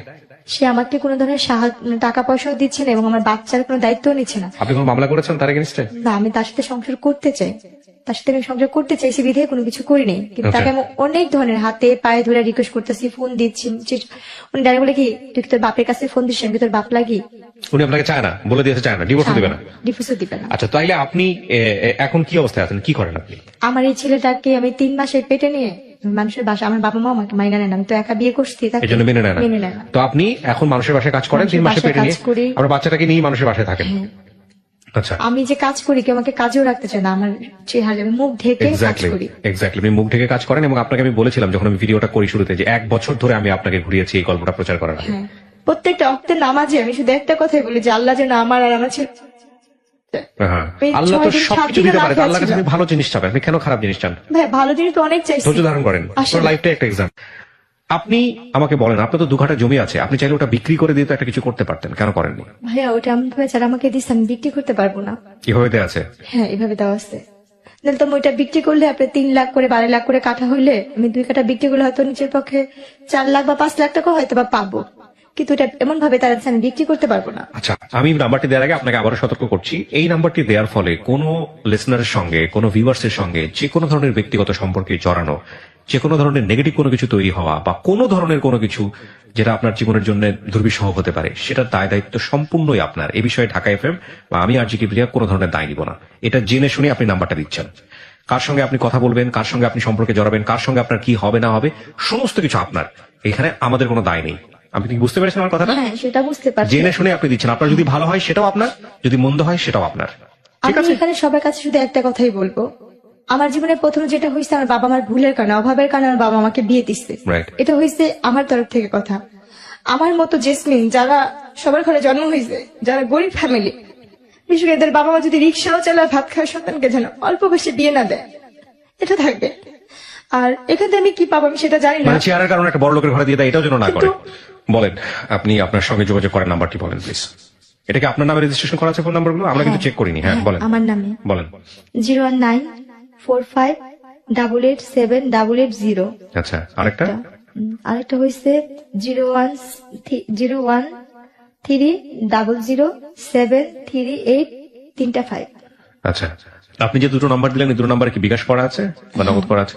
আচ্ছা, প্রিয় দর্শক এবং শ্রোতা, আমি বারবারই আপনাদেরকে বলি এই দুটো নাম্বার আসলে ওর যতটা আর্থিক সাহায্য দরকার তার চেয়ে বেশি দরকার ওর একটা কর্মসংস্থানের, তার চেয়ে বেশি দরকার ওর সন্তানের সিকিউরিটি। আমি ইন্সপায়ার করব যে ওর অন্তত এই জায়গাটা আপনারা এনশিওর করেন। আপনারা খেয়াল রাখবেন যে এই গল্পটা আসলে মানুষ বলে যে কাঙ্ক্ষিত ভাবে চেহারা চায়। আমি বহুবার ওকে 1 বছর 1.5 বছর এখানে নিয়ে আসছি, ও আমাকে ঘুরে ফিরে একটা কথাই বলছে, ভাইয়া মানুষের সৌন্দর্য নাকি মানুষের জন্য পজিটিভ, আমার জন্য সৌন্দর্যটাই অনেক বেশি নেগেটিভ হয়ে গেছে। তো সেই জায়গাটা থেকে চলেন ওর জন্য আমরা যদি পারি ওর একটা কাজের ব্যবস্থা করি, ওর একটা কর্মসংস্থানের ব্যবস্থা করি, এবং যে যেভাবে পারেন ওর পাশে দাঁড়ান। আমরা চাই ওর সন্তানের একটা ভবিষ্যৎ হোক। আমি আমার জায়গা থেকে আপনার গল্পটা 1.5 বছর ধরে আপনাকে ঘুরিয়ে প্রত্যেকবারই আপনাকে আমি ইন্সপায়ার করেছি গল্পটা না বলার জন্য। আমি কি ঠিক বলেছি? হ্যাঁ, আপনি আমাকে অনেকবার না ফিরাই বলেছেন। দিছি। আর আমি বারবারই আপনার সেই কারণে আসছি, আমার চলার মতো কোনো পথ নেই। আর আমি কোথা থেকে স্বামী আর কোথায় আমি কাজ আপনার গল্পটা এই জন্যই প্রচার করলাম যাতে করে এই গল্পের শিক্ষণীয় বিষয়গুলো নিতে পারে। কারণ আমি জানি গ্রামের মানুষ থেকে শুরু করে সবাই আমার এই অনুষ্ঠানগুলো দেখে, সব শ্রেণীর মানুষগুলো দেখে। আপনি যে কথাগুলো লাস্টে বলছেন না যে সামর্থ্য যতটুকু অতটুকুই যাওয়া উচিত, এটাই হচ্ছে এই গল্পের সবচেয়ে গরিবের বড়। দেওয়া ভালো, কিন্তু গরিবের কাছেই যেন যায় এই যাওয়া ভালো, সম্পর্কের জায়গা কিন্তু থেকে। কোনো বড় লোকের কাছে। আর একটা মেয়ে যদি কম শিক্ষিত হয় তাকে কম শিক্ষিত ছেলের কাছেই বিয়ে দেওয়া ভালো। শিক্ষিত ছেলের কাছে দিবে সে খুঁটা দিবে। হাতে গোনা কয়েকজন দেখা যায় আল্লাহ দুনিয়ায় ভালো থাকে, যেমন ম্যাক্সিমাম সিনারিওটা এরকম। হ্যাঁ, যাদের মধ্যে যারা আমাকে হেল্প করছে তারা ভালো ছিল, বা আমি কাউকে বিশ্বাস করে গেছি এটা আমার ভুল ছিল, বা আমি যেখানে কাজ করতে যাই কেউ আমাকে কাজে নেয় না, কাজের আগে বলে কি তোমাকে কি কাজে নিব, দেখা গেছে আমার স্বামী বা আমার ছেলে তোমার সাথে, তখন আমার Right, মুখ right. থেকে কাজ করতে হচ্ছে। Right, আতঙ্কের আমি জায়গা। সর্বক্ষণ এইভাবে ঢেকে কাজ করি আর বাচ্চাটাকে কোলে নিয়ে। এমন দিন যায় আমার ছেলেটা যখন ছোট, আপনি দেখছেন আমি যখন আপনার এখানে আসছিলাম, আমি এক বাসাতে কাজ করে ভিজা শরীর নিয়ে আপনার কাছে আসছিলাম, হ্যাঁ। শুধু বোরখাটা গায়ে দিয়ে। হ্যাঁ, হ্যাঁ, আপনার হ্যাঁ। বাচ্চাকে একটা তসবি দিছিলেন, আমার ছেলেটা তসবি নিয়ে গেছিল। আচ্ছা, আমার বাচ্চাটাকে রেখে আমি যখন কাপড় ধুই, আমার ছেলেটা আমার সাথে যে বাথরুমে বসে কাপড় ধোয়। প্রিয় শ্রোতা এবং দর্শক, এই ঠান্ডার কাজের জন্য আমার বাচ্চাটা মেডিকেলে ভর্তি ছিল একবার। আমি দোকান থেকে 2 টাকা 5 টাকা তুলে আমার আমি বাচ্চাটাকে জানি চিকিৎসা আমি করছি। জানি আপনি গল্পগুলো আমাকে বলেছেন। আমি তো বললাম এখানে যে আপনার গল্পের যে উপাখ্যান সেটা যদি আমি ঘন্টা আর ঘন্টা অভাবের মানুষকে কারণে শোনাই। আমার এই নুসপাপ দুধের শিশু বাচ্চা নিয়ে আমি ফাঁসিতে যখন মরতে গেছিলাম, আমার ছেলেটা বাথরুম করে দিছিল। আর সেদিন থেকে আমি ওয়াদা করছি, আমার যদি কোনোদিন কারো কাছে ভিক্ষা থাল নিয়েও দাঁড়াতে হয়, আমি আমার ছেলের জন্য আমি মানুষের দরজায় ভিক্ষা থাল নিয়ে দাঁড়াবো। কিন্তু আল্লাহ পাক যেন কোনো কারণে আমার এই রশিটাকে ছিঁড়া দেয়। তখন আমি অনেক কষ্ট, আমার পার নিচে যে টুলটা ছিল সেটাও পড়ে গেছিল। আর মৃত্যু যে কত ভয়ানক হয় আমি সেই দিন দেখছি। এর আগের কথা আমার মনে নেই, কিন্তু চোখের সামনে আমার ওই অতটুকু 6 মাসের বাচ্চা পায়খানা করে দিছিল। কি করছিলেন আপনি? ওরও ঝুলাই ফেলছিলেন একসাথে একই রশিতে যদি না আল্লাহু দিতাম সেদিন আকবার। 2 দিনে মারা আমি যেতাম। জানতে চাই না। প্রিয় দর্শক এবং শ্রোতা, আমি শেষ করছি। ভালো কিছু হোক, এই অনুষ্ঠানের অনেক বড় শক্তি আমি আছে, অনেক অনেক ভালো হাতের কিছু। কাজ জানি। আপনি হাতের কাজ জানেন? হ্যাঁ। কি ধরনের হাতের কাজ জানেন? আমি সেলাই কাজ জানি, কাঠচুটির কাজ জানি, কিন্তু আমার কোনো সামর্থ্য নেই। আমি একটা মেশিনও কিনতে পারি না। আমি আজকে কয়েক মাসে, আমার 6 মাসে ঘর ভাড়া টাকা জোগাড় হয়েছে। এই লকডাউনের জন্য আমি কোথাও কাজ করতে পারি না দেখে আমার ঘর ভাড়া টাকাও দিতে পারি না। যতটুকু টুকটাক ছিল সেগুলো আমার এখন আপনার একটা ব্যবস্থা নিশ্চয়ই হবে। ভালো থাকুন প্রিয় দর্শক এবং শ্রোতা। ওর ভাগ্য পরিবর্তন হবেই হবে ইনশাল্লাহ। সো